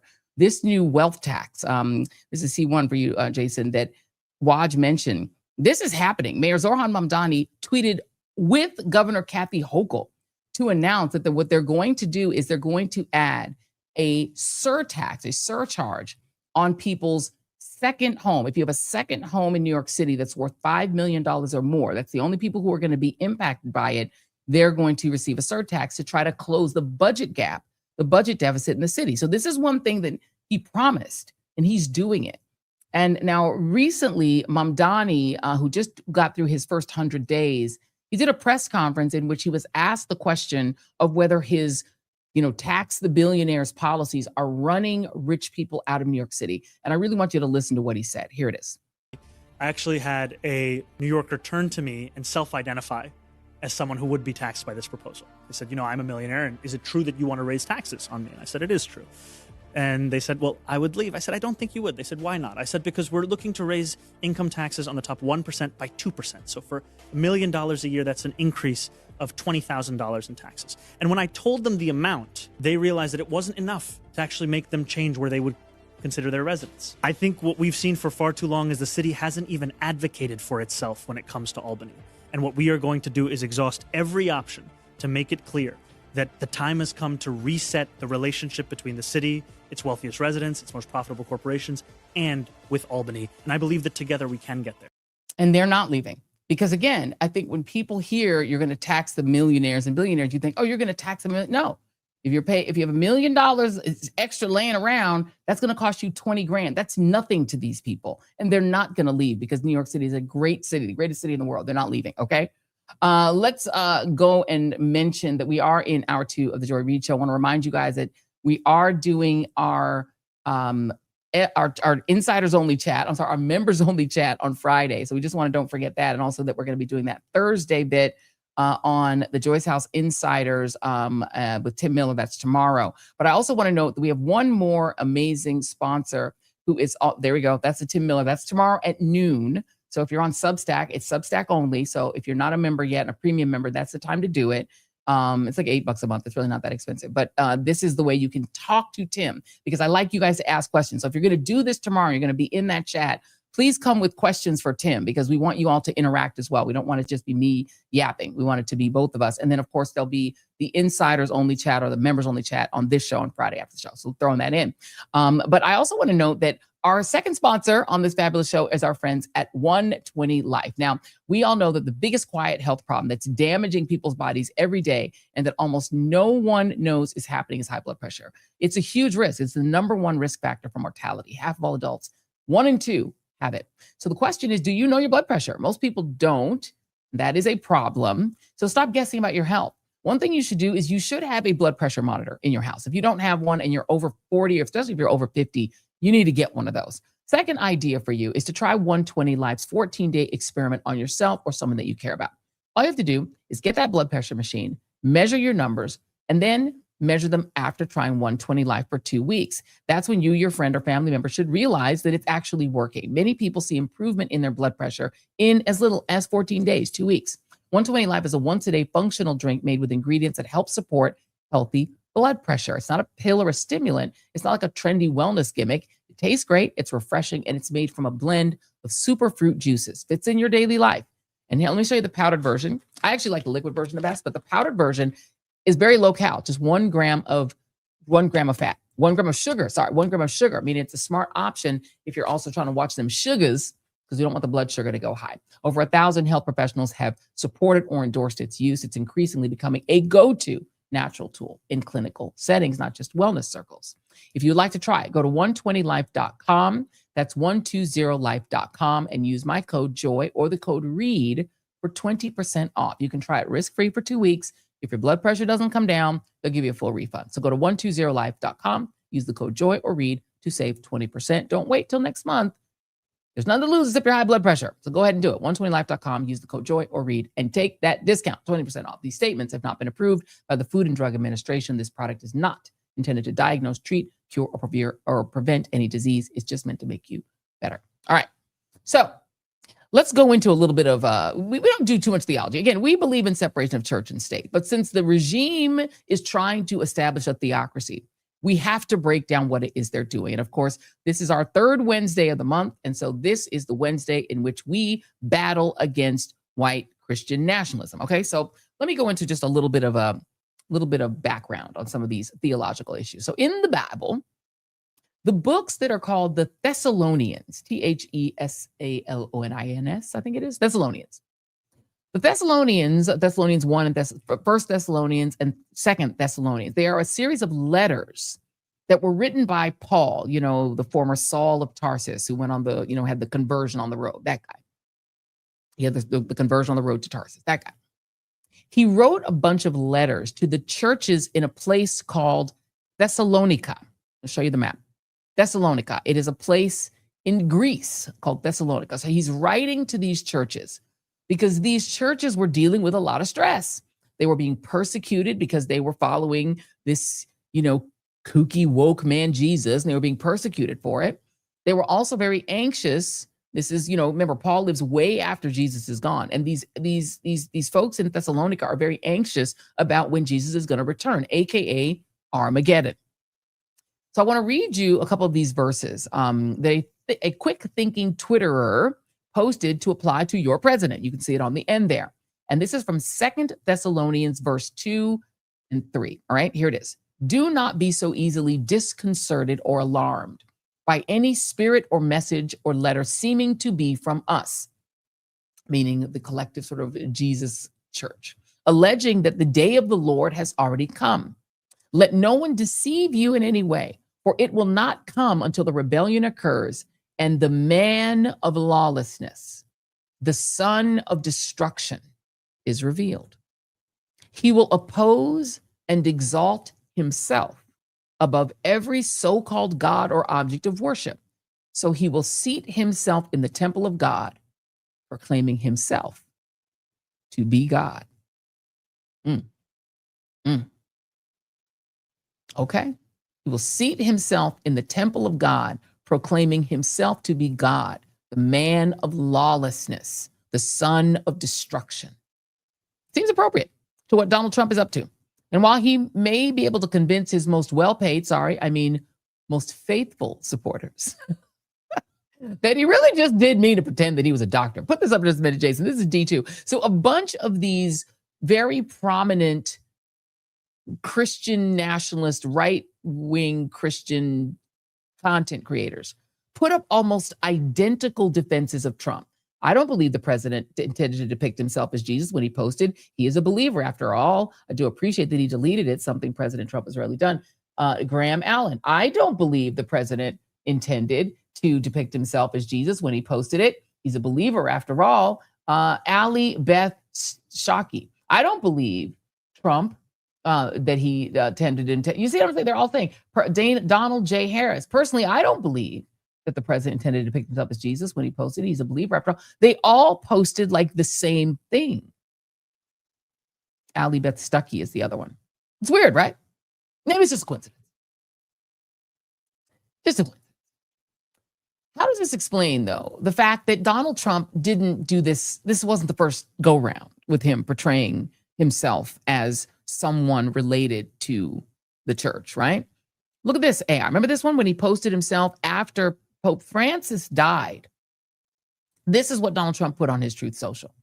After Pope Francis died, not a day after J.D. Vance visited with him, weirdly enough, completely coincidentally, I'm sure. That's what Donald Trump posted. He posted himself an AI post and made himself into the Pope. So, but this posting himself as Jesus himself, as the Christ, is actually causing a very unusual rash of anger among self-proclaimed right-wing Christians, even some of the theocratic variety. And so you're now seeing even some of his stalwarts asking out loud whether Donald Trump is the Antichrist. Person that was raised a Catholic. I did all the sacraments. I read the book. You know, I lost my faith, but I still find that deeply, deeply offensive. Which bit of it? All of it. How dare you? That is blasphemous. That is What the picture you mean? the picture is blasphemous. It's a huge disrespect. That in itself is the breaking of a commandment. The man himself has broken all, in my mind, all but 8. So he's broken 8 of the 10 commandments. This guy, in my opinion, is the Antichrist. So no wonder he doesn't like the Pope. Oops. That's a British content creator who says he's the Antichrist. I mean, and you're starting to see a lot of people get really, really angry, right? Even Doug Wilson had to say something. And he is kind of the leader of the American theocrats, of the right wing. He's kind of their grand poobah of the white Christian nationalist movement in the US. Remember, he's the sort of big brother, sort of theological big brother of the guy who wrote The Sin of Empathy. Doug Wilson, the guy who pastors at the Pentagon with Keg Seth, Mr. Keg Seth, as a watch calls him. He says, I was very grateful to see how many conservative Christians immediately denounced the blasphemous Jesus Trump image. I mean, he had to say something, right? Then he adds, I was also grateful to see how many center-left Christians suddenly agreed that public blasphemy is a thing we should all be concerned about. A bit late, but so good. Really? What public blasphemy can you recall, Doug? And by the way, I wonder if he's going to accept our offer to have him and Joe Rigney debate Father Flager and Bishop Barber. We're going to put that out and see if they're going to do it. Because I would bet on our team. Because I can't think of any public blasphemy like that. Anyway, but he says he's glad to see him take it down. Here's what the Pope has had to say himself, that he does not fear MAGA. For a policy, the fear of the Trump administration. I have no fear of neither the Trump administration nor speaking out loudly about the message of the gospel. And that's what I believe I am called to do, what the church is called to do. We're not politicians. We're not looking to make foreign policy, as he calls it, with the same perspective that he might understand it. But I do believe with the message of the gospel, blessed are the peacemakers, is a message that the world needs to hear today. Joining me now is our good friend, Robert P. Jones. He is the chief demographer and founder of the Public Religion Research Institute, our partner in attempting to beat back white Christian nationalism. And his new book is called A Backslide. It's available in the store. Robbie, what do you make of, I haven't gotten to talk to you because you've been traveling, so I haven't gotten to talk to you about all of this. The other day just called it apostasy. I think that's the only word for it. Your thoughts? Well, it turns out in the new book, chapter 2 is titled Apostasy.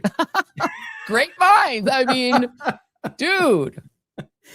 Yeah. So chapter 1's called Backslide and chapter 2 is called Apostasy in my new book, Backslide. And precisely for this reason is that, this whole situation we're in right now is a unprecedented democratic backsliding in the political realm that is aided and abetted along by a Christian apostasy. Like that's the argument of the book. And boy, just when you think we should all learn our lesson now that we haven't found the bottom yet, right? That just when you think the last line you could imagine being crossed is being crossed, right? I thought, again, I'm glad you showed the picture of him in that AI image as the Pope, because, that was especially right after the death of Pope Francis. I mean, at this very insensitive time to do that. And if you remember what he said, the occasion was he was asked if he had a preference who the next Pope was. Yeah. He said, well, me. Yeah. Maybe it'll be me. That's right. And I think that's sort of it here is I think about the trajectory we've had Hegseth standing in the Department of Defense that he loves to call the Department of War on a weekly basis now, like reading Bible verses, calling on God to break the teeth of the enemy and reading all of these violent verses. We've got Trump posting himself as Jesus. We got Vance kind of quarreling with the Pope and telling him he knows more about how to do careful theology than the Pope does, who is only a recent convert to Catholicism himself. So, wow, I mean, it is a lot to take in. But when you see the likes of Doug Wilson saying, you know, this is a bridge too far, boy, you know, we are in some weird space. Indeed. I mean, there's a concept, you know, in something else that Donald Trump is quite familiar with since he was best friends with Jeffrey Epstein, called grooming. And the right likes to accuse gay people of grooming. Everybody they're around, they're grooming. But the kind of grooming that you've seen among white conservative Christians has been that they've pushed the bar further and further toward Donald Trump being appointed by God, anointed by God, sent by God to make Christ is king, to make sure that the world knows that Christ is king. He's doing God's work. They said at one point, well, you know, yes, he's immoral, but he's immoral like David in the Bible. He's like a biblical character from the Old Testament who may be immoral. He maybe has multiple wives. He may cheat on his wives. He may break the commandments, but he's doing it in order to further God's kingdom. They kept pushing and grooming white Christian conservatives to say he's closer to God. He's closer to God. It isn't surprising to me that Donald Trump took from that. I can push the envelope just like groomers do. They keep pushing the envelope with people that they're trying to molest and attack until they figure out how far they can get with them. And Donald Trump, I'm sure, sincerely believed that he had taken his MAGA base so far that he could proclaim to be God, that he could do it. No, I think that's right. And, you know, it occurred to me, too, that the thing that's really missing here, you know, is any real religious sensibility. You know, like I think of it's kind of phrase was coming to me, you know, that for authoritarians, I mean, their gods always have to be smaller than them. Yes. Right. Because they are actually just another chess piece to be deployed on the board. They're not really. So if you think about this claim, the God of the universe, the creator of all that is, they are claiming, right, to be on their side in this particular conflict at this particular time. And I think of other presidents, like, you know, we've had plenty of God talk from presidents in times of war. But I think about Lincoln's second inaugural address, right? You know, or even then we're talking about the evils of slavery, right? And he's musing over this.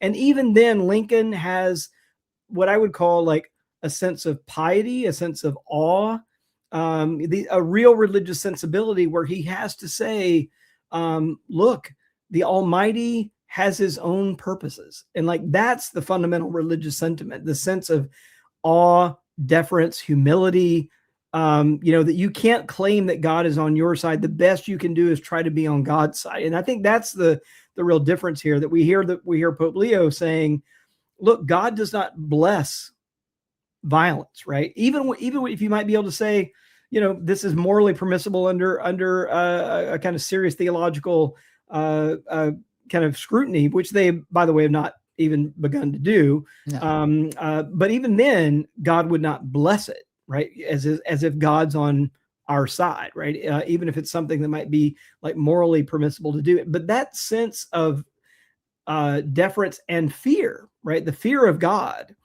is what is wholly absent here. And I think most people who have a sense of piety and a real sense of religion start recognizing that, oh, wait, like, yeah, the fear of God is wholly missing here from this. God is just something to be deployed for political ends.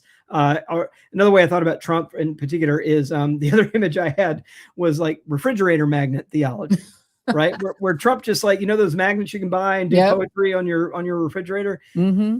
Trump knows a few religious-y words, and he'll just kind of move them around and like literally throw them up there and see what sticks. And you know, in this case, I think he's finally run into some into some resistance. And the thing about it is, you know, we know that, you know, the power of positive thinking is the closest he ever came to a church, right? That church that taught that. But it's the people around him, right? It is the Doug Wilsons and others who the other kind of grooming that they've been doing is they literally have gotten a vast majority. We're going to get into some of these slides from your research soon. They've gotten a majority of right-wing white Christians to believe that empathy itself is evil. Like they're so bold and so brazen in their apostasy. They know what the Bible says. That's what apostasy is, right? But they literally refute it. They say it is wrong. If you open the Bible and you read the red letters of Jesus that say, "Blessed are the poor, the meek, take care for the immigrant," that is wrong. What's really good is the rich. What Jesus really loved were the rich. What he really loves is wealth and violence and killing and murder. And it doesn't matter what he loves, domination. And that if you don't believe that, you're just wrong. Even if you see it and read it in the red letters of the Bible, they've decided to rewrite the Bible to fit their political and their power desires. And a lot of people have gone along with it. Yeah, I mean, so we've seen Rigney, we've seen Stuckey, who you mentioned there, also wrote a book called Toxic Empathy. And there's a through line here though with JD Vance. So this is not the first time Vance has tangled with the Pope, right? He actually tangled with Pope Francis. He did. And where he got into trouble there is that he tried to limit love. That was what was so remarkable about that tangle with Pope Francis, that he tried to basically square love with the othering of immigrants. Right. And he tried to make this theological argument that, first we love our family, then we love the people in the next concentric circle out.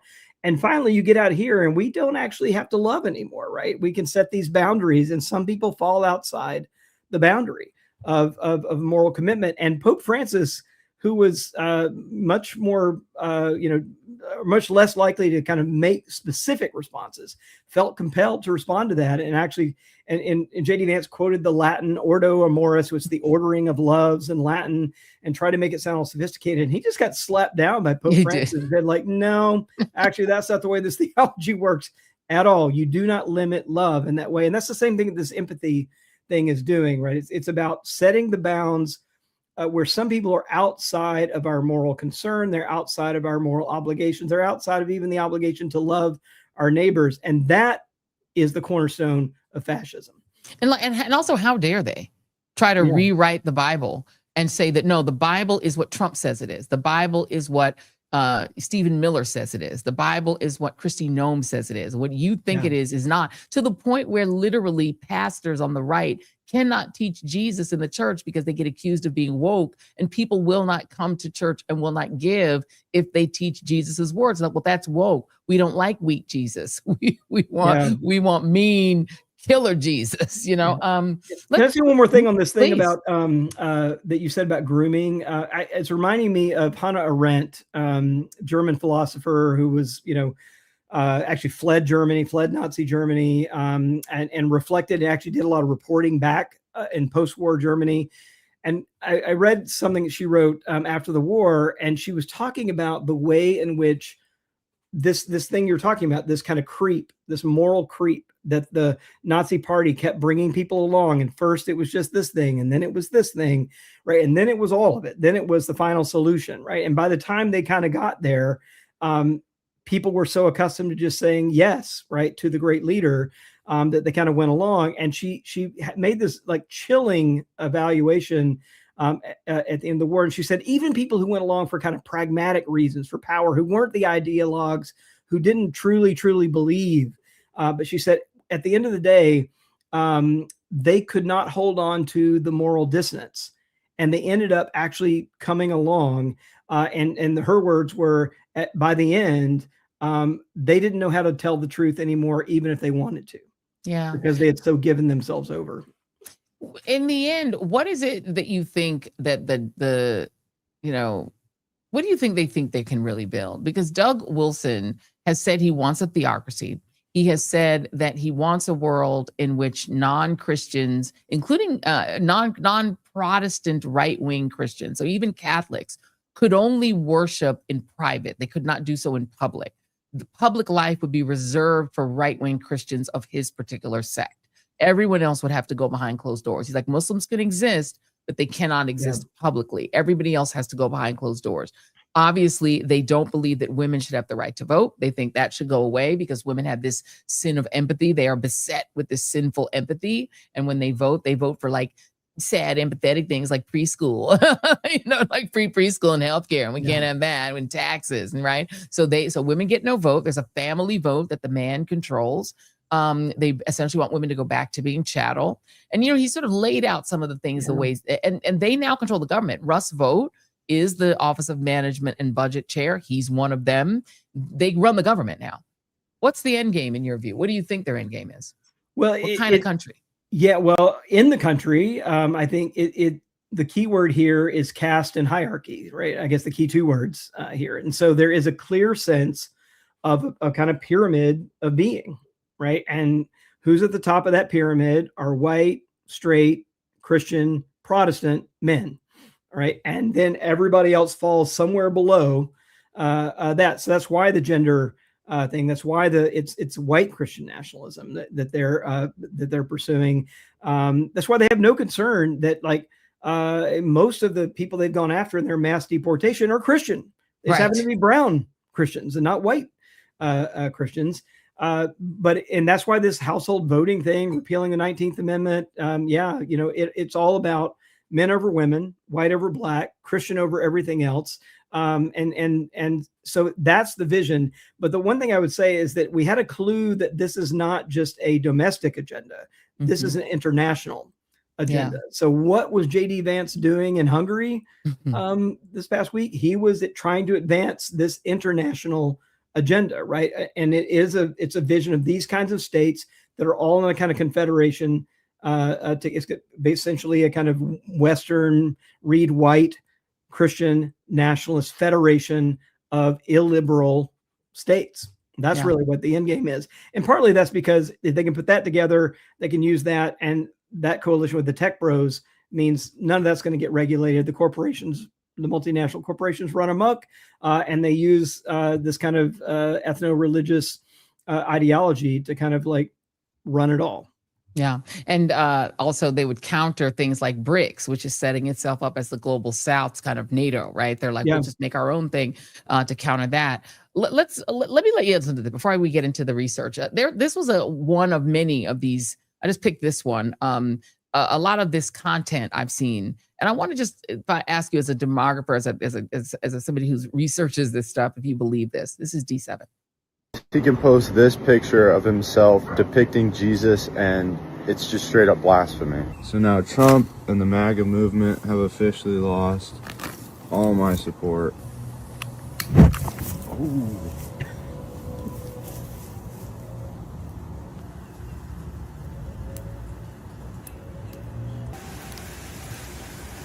Christ is and will always be king.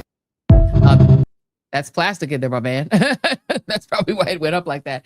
How much support do you think this, or can you tell at this point whether the Trump posting as Jesus genuinely loses him some of these, particularly young Christians who've signed up for MAGA? Yeah. Well, it's certainly too early to tell from polling, but here's my thought. I mean, this is sort of a broad white Christian coalition.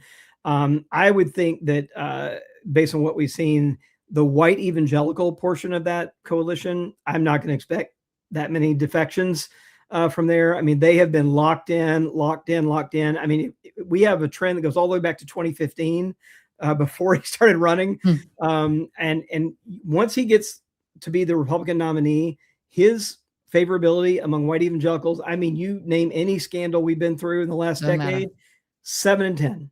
Favorability, right? And this is not job approval. This is favorability. Like, I like this guy. Kind of measures there. It's like 7 and 10. Where you see more wobble, and I think this is really where the political consequences may come in. They've supported him 85%, right? Every time he's been on the ballot. But among Catholics, it's not that way. And this is where there may be a particular danger. White Catholics have supported him about 6 and 10. Right. And again, pretty much every time he's been on the ballot, about 60% of white Catholics have supported him. However, here's the thing to remember: Latino Catholics have not. In fact, his support among them is basically the inverse. It's only about 4 and 10 who have supported him. About 6 and 10 have supported his Democratic opponents there. And that part of the Catholic Church is growing while the white Catholic part of it is shrinking.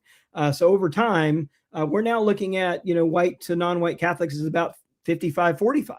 And it's nearly at parity, white to non-white Catholic. It used to be 10-1 30 years ago. So and one last point I'll make on this is that if you look at the places where elections are contested, key Midwest states, and then even places like Texas, right? I mean, Texas is a lot more Catholic than people think it is, and people forget about that. But in Texas, 1 in 4 residents are Catholic. And the Latino Catholics outnumber the white Catholics 3-1 in Texas. In California, it's 3 in 10 are Catholic, and the Latino Catholics outnumber the white Catholics 4-1. In like Nevada, it's again 1 in 5, and Latino Catholics are even with white Catholics. Other big states: Pennsylvania, Wisconsin, Arizona. What do all those states have in common? They are where elections are won and lost in this country, and both in presidential, but in the midterms, they're where a lot of the key races. And so, if he lost 10 points among white evangelicals, it might not make that much difference because they're usually safely tucked into heavily red districts and states. But if he loses 10 points among white Catholics, it is game over for Republicans in the midterms and in the next presidential election. Oh, and I can tell you, I don't know about white Catholics, but I know Latino Catholics don't play about their Jesus. You're not going to dress yourself up as Jesus and get away with that with them. So we'll see. And also Black evangelicals either don't play about their Jesus. And right now he's underwater with Catholics on the war, right? Yes, so he is. White Catholics only 46% support, and hear this: Latino Catholics 33% support. There you go. And seen. War. Let's talk about these polls. So you went out and polled this question of whether people want to be called Christian nationalists. Let's put up Jason. This is slide 1. And by the way, if you are not over at joyannereid.com, which is the Joy's House Substack, we have it here. We also have it on the Public Religion Research Institute Substack as well. I think, Robby, you have it on your Substack as well. So 2/3 of those who would qualify as being a Christian nationalist have a favorable term. So they're not mad about being called Christian nationalist. Explain. Well, there's been, sociologists have been studying Christian nationalism in very rigorous quantitative ways for about a decade now. And every time we put out a new study, we'll always hear from the kind of white evangelical apologist crowd, oh, this is just liberal elite academics using this term to kind of beat up on, people who are just conservative and want to see their faith in the public realm. But it turns out that as the public has heard more and more about this term, so we have fewer Americans today saying they've never heard of it. And as more people have heard of it, we're finding out, actually, a majority of Republicans now say they actually approve of this term. I have a favorable view of the term itself, Christian nationalism, that majority of white evangelicals have a favorable view, and super majorities. So we have separate measures of measuring people who kind of qualify as Christian nationalists by their attitudes. And when we take those people that qualify because of their attitudes as Christian nationalists, it is overwhelming majorities of them that support the term. So this should put an end. This study should certainly put an end to the hand wringing about this is just being a term being used to beat up on conservative Christians. It is a term that they themselves are embracing, and those who embrace the term are also more likely to support all the things you think they would: anti-immigrant things, racist. Can you put up three? Can you put up D10? I think we'll put up D9 first and then D10. Yeah, D9. Okay, so this is D9. Well, let's go through them in order. So this is, you talked about the Republicans. You can see them all alone up there. And it's going up, right? Just in the last 4 years. Right now, we're at a majority, saying, that Republicans saying, yes, have a favorable term, a favorable view of the term Christian nationalism. So the fact that independents have an even slightly more favorable view of Christian nationalism, should that alarm us? I don't know. I mean, independents are a broad swath, and in our polls, I should say, we don't push people to the partisan side. So we don't. Some polls you'll see, they'll ask people if they're independents, and then they'll say, "Yeah, but which way do you lean? Do you lean more Republican or not?" And we don't do that. We allow independents to just stay in that category. So these are Republican. What we're seeing is the same thing you're seeing in the red line, is those Republican-leaning independents that are probably going to vote Republican anyway, or kind of pushing those numbers that way. But one thing you can see in this chart that we see all over the map, on a whole range of issues, is you've probably heard me say this term that I'm trying to kind of get into public use.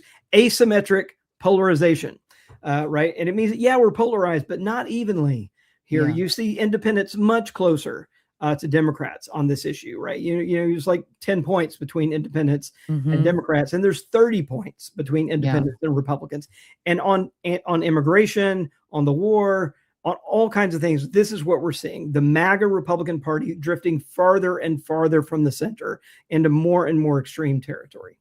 And then here's D10, Jason, if you could put that up. So this one is at the bottom of the screen. You can see what you just talking about. So we've got the various categories of religious types at the top, and you can see how favorable they are toward Christian nationalism, very favorable to very unfavorable. But right at the bottom, it says holding a favorable view of the term Christian nationalism is strongly correlated with holding racist conspiracy theories toward immigrants and support for concentration camps on U.S. soil. Say more, please.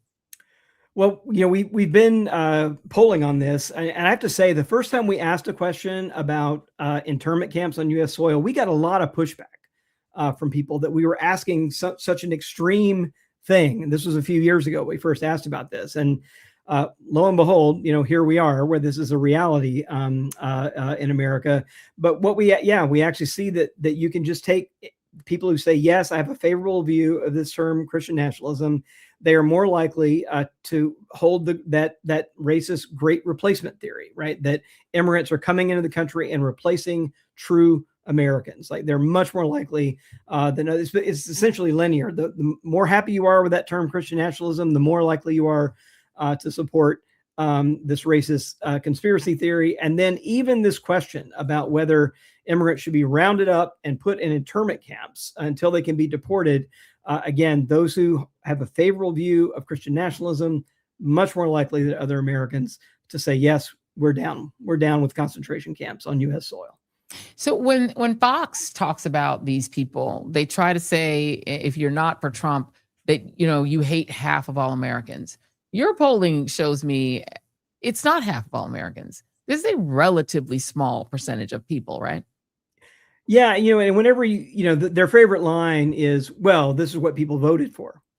All right. But here's the thing to remember, like, there were more people who did not vote in this last election than voted for either candidate. I mean, that's the state of affairs, right? So if you kind of break it down, it's really, you know, Trump got a little more than a third, Kamala Harris got a little more than a third, and then a little bit more than that just sat it out. So the country did not vote for these racist, extremist, violent policies, right? And so that's how you get this minority rule into power. But when we ask about, these harsh ICE tactics, favorability of ICE, all the kind of things that mark the MAGA movement, we get majority opposition to this. So we really are living in something that's more like a 60-40 country, where and it's the 60%, they're actually oppose what's happening in the country today. And that's, I think, really important to remember. Christian nationalists, for example, the people that qualify in our polls as Christian nationalist adherents or sympathizers, it's only 3 in 10 America. Now it's a majority of Republicans, and it's a majority, super majority of white evangelical Protestants, that religious base of the Republican Party. But it really is only 3 in 10. That means the rest of us who still want a pluralistic democracy outnumber them by 2 to 1. Yeah. We just got to figure out how to kind of translate that back into power. Right, because apartheid was the same thing. You know, the apartheid whites were only 15% of the country, but because they had all the 100% of the power, they were able to implement horrible policies against the 80%, right? And against the Asian immigrants that they brought in to be also enslaved. And so the big key, I think, for Democrats is that Republicans being in power at all is what empowers this. And so when we say this, is this not to say we're sort of anti-Republican. This is not a partisan thing. It's that the Republican Party is overtaken with this. It's like a zombie apocalypse. They've been all turned into this. Like, they are run by this, even if they themselves are not white Christian nationalists. The white Christian nationalists run the party, right? They are in control of the Republican Party. Is that fair? I think it is fair. I mean, you know, the key thing that, and I, not just, I'm just going to say this, a little evidence here. It's worth remembering that under Trump, the Republican Party, for the first time in modern history, decided they didn't need a party platform. Right. They just said, yeah, whatever that guy Whatever says, Trump says. that's what we're for. And that is the very definition of abdicating political responsibility. The reason why political parties have platforms is so citizens can decide, does that party resonate with what I believe and what I want to see in the country, or does this party? And so basically all they said was, we're with the authoritarian guy. And so if you're with that, you're with us. Otherwise, but it's notable that that kind of deference and kind of giving I think that was the moment where I was like, okay, they have literally given the party over to this one man. When that happens. So I don't, and the other thing I'd say, I don't want to let the sitting, this is again, not partisan. We're talking about saving the country here, right? From an anti-democratic movement that's taken over one of our two political parties. It is still notable to me that on any given day in Congress, if we had 6 righteous Republicans stand up, a lot of this stuff, we could pump the brakes on we couldn't kick him out of office, but we could pump the brakes on the war, tariffs, all kinds of things that Congress holds the kind of purse strings for, but we just can't find. I mean, I think I kind of just don't want to let the sitting Republicans off the hook here. That's right. They've got an obligation to the country first, not to a party, right? To kind of save democracy in the country. And they've just been completely unwilling to do that, even on the more extreme things. Robby Jones, our third Wednesdays. I look forward to them. It's scaring is caring time here at the Joy Reid Show, because we have to fight this white Christian nationalism again, right? Not for some other religious sect that we'd prefer to be in charge. We don't want any of them in charge. We talk a lot of religion on this show. We talk a lot of religion, but that is because we have to fight people who are warping religion in order to assume absolute power. And telling Donald Trump that he is the platform is how you get a guy to cosplay as Jesus on his Truth Social. Robby Jones, thank you, my friend. Remind everybody where they can find you. Well, you can find me over at Substack at Redeeming Democracy, and our data is all at prri.org. Amen, amen, amen. Thank you very much, my friend. I'll see you in 4 more Thursdays. All right. Thank you very much. And listen, I think if you don't understand now how it is that Donald Trump developed the hubris to put up an AI of himself as Jesus, now you understand it. You have to understand that the Republican Party has built a cult around him. He's Jim Jones. And so he is behaving like Jim Jones. And you just keep pushing and pushing and pushing your bait. Yes, we love Robby Jones. Thank you. We really do. He is a great guy. You know, you keep pushing your base to the point where you believe that you're their God. They treat you like you're their God. Remember, Paula White said to Trump, no one suffered like Jesus suffered until you. She told him that he was God. People are asking where the data is. You can find Robby's data. First of all, you can find it right now. The data that we just put up on screen, that whole thing is cross-posted on the Public Religion Research Institute website, which is prri.org, igloo.org, or you can get it right away at joyandreid.com, because Robby cross-posts that data on the Joy's House website. So you can just go right to joyandreid.com. If you're on Substack right now, when you're done with this live, pop right back over to the homepage. It's literally, I think it's in the upper left-hand corner. Click it. It's free to read. It is not put behind any kind of paywall. You can read it all. It's also not paywalled on prri.org. You can also read Robby's Substack, which I'm going to link when we repost the live from tonight. So we'll make sure you can just go right there and you can read it for free. And that data, if you're a data person, if you're a data nerd and you love it, you're going to want to go ahead and bookmark the Public Religion Research Institute. To me, it's the best data that you can get, other than it is the best data you can get, I think, to me personally. I think it's the best, most quality data. They do they poll like 15,000 people. It's a huge poll. But yes, it is a cult. Those who are saying that in Travis Stevens saying in the YouTube chat that it's a cult. Yeah, it's a cult, and it's a blasphemic cult. It's an apostatic quote. That's the quote that's the big word you can use with your friends and family tonight. It's apostatic, meaning they are engaged in apostasy. If you missed Wednesday's show, go back and go to like about 40 minutes, about an hour and 10 minutes in, and I go through and I explain what apostasy versus blasphemy is. Because blasphemy is one thing, apostasy is something entirely worse. what Donald Trump is doing is, it is blasphemy in that he is taking the Lord's name and he is lying about it and attributing false things to it. But apostasy is when you literally know what the scriptures say and you twist them on purpose into evil for evil means. You know what it's not that you accidentally got something wrong because you just had bad theology. Maybe you were taught poorly in Sunday school. Apostasy is when you deliberately, knowing what you're doing, twist the gospel, twist the religion for your own purposes, completely stripping it. It's like you take the shell of the religion, you scoop out the real insides, and you put in something new. That's what Donald Trump has done. MAGA Christianity is false Christianity. It is an apostatic version of Christianity. It is a blasphemic version. It's a blasphemous version of Christianity. It's a Christianity that literally replaces Jesus with Trump. And they'll say, no, we don't. We don't worship Trump. We just like his policies. Which policies? I always ask them that. Which policies? Which policies do you like?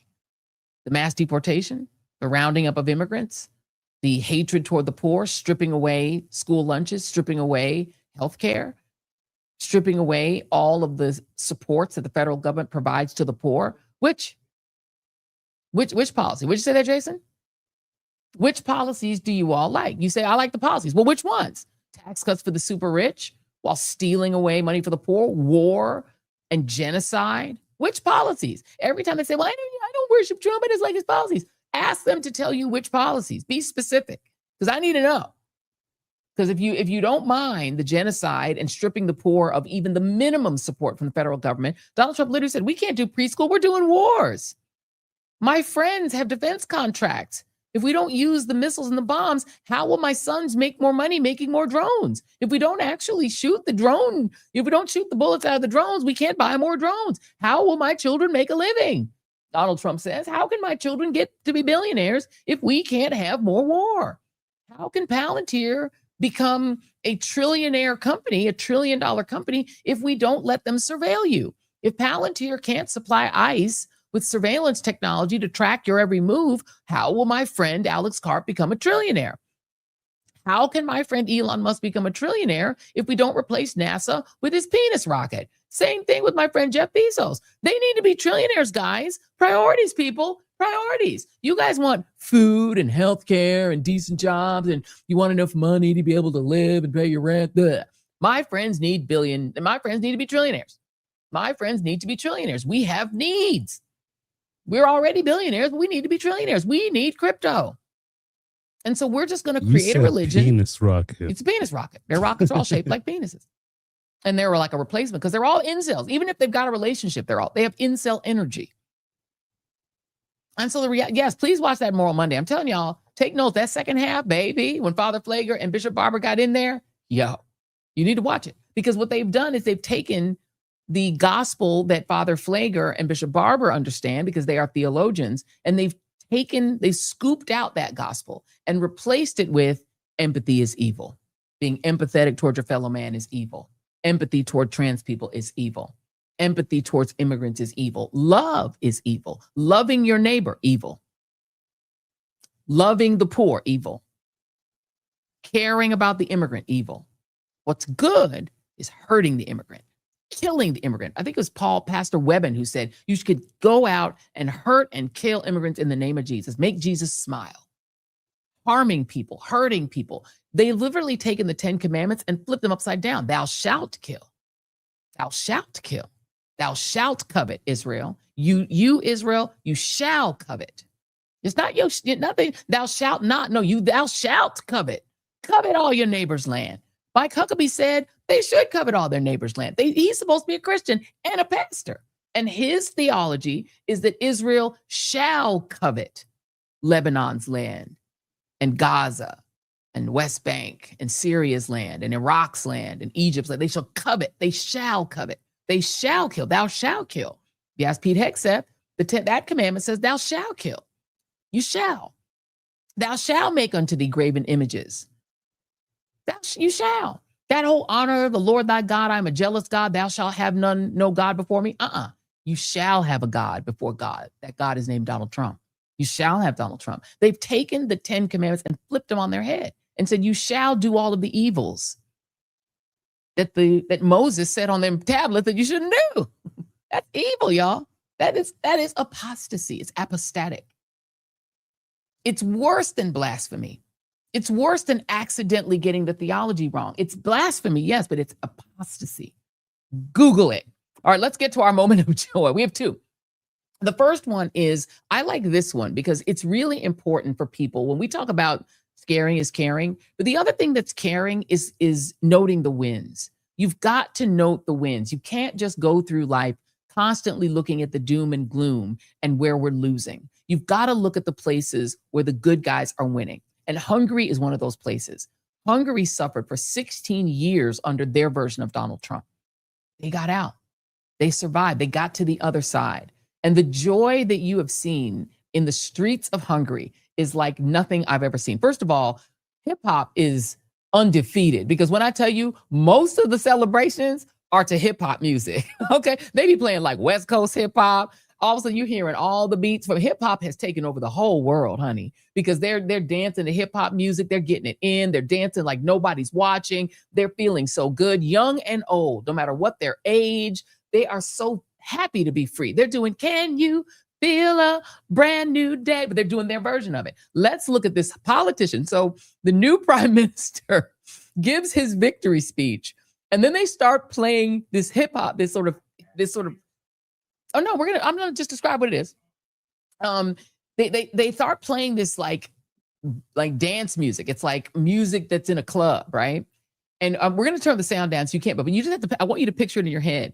There's this like very like modern music playing, and this man dances his ass off. Look at him dance. He's got moves. He's got the moves like Jagger. He's bouncing. He's getting in. He's getting low. He's shaking. He's got it. Look, do it again. Do it again. Yes. Oh, he's hopping, dancing. Oh, he's doing a little bit of a jumping jack.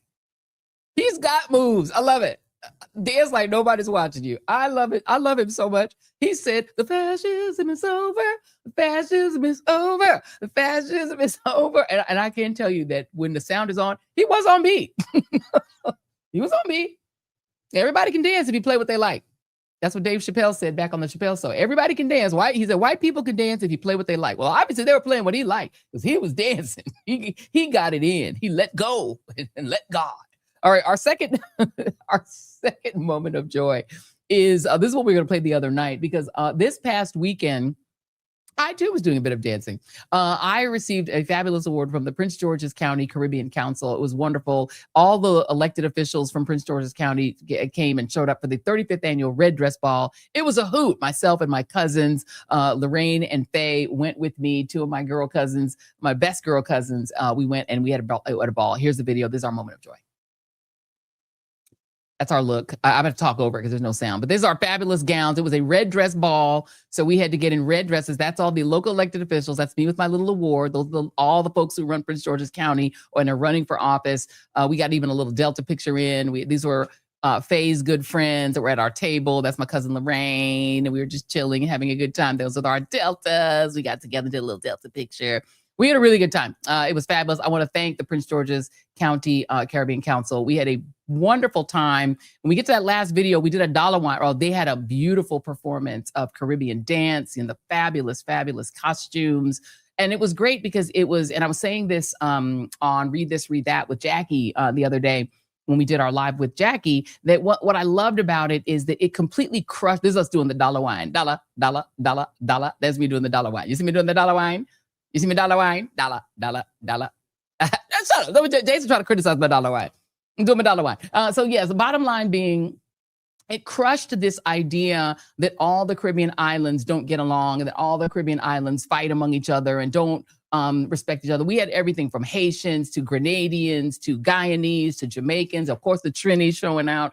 We had everybody, St. Kitts, people from St. Kitts, African Americans were there. We had Africans. It was the full diaspora that was in the house having a wonderful time together and dancing like no one was watching. We had a great time. So that's what my message is to you all. Dance like no one's watching. Be happy. Live your life because we are far outnumbering the bad guys. Thank you all for watching. And we will see you not only on the next The Joy Reid Show, but don't forget tomorrow, Tim Miller and me at noon at Joy's house, joyshouse.com. You still have time to sign up to become a premium member if you want to be a part of that conversation, and come with questions because Tim is going to have a lot to say. He's a lot of fun. All right, guys. And don't forget our members only chat on Friday after the show. So that's my housekeeping. Like and subscribe, hit share, help us get to 500,000, and goodbye. Love you guys. Getting back to the basics, grassroots level. Let me dig a little deeper with the shovel. Plenty can't tell the forest from the trees, and I'm hard to detect, like a black hole in the dark. Injustice anywhere, it's a threat to justice everywhere. Let me make this clear, I got a bone to pick, and I'll never fear the threat of poverty. They don't want to talk about it, they rather party, so I'm a real talk about it, for sure.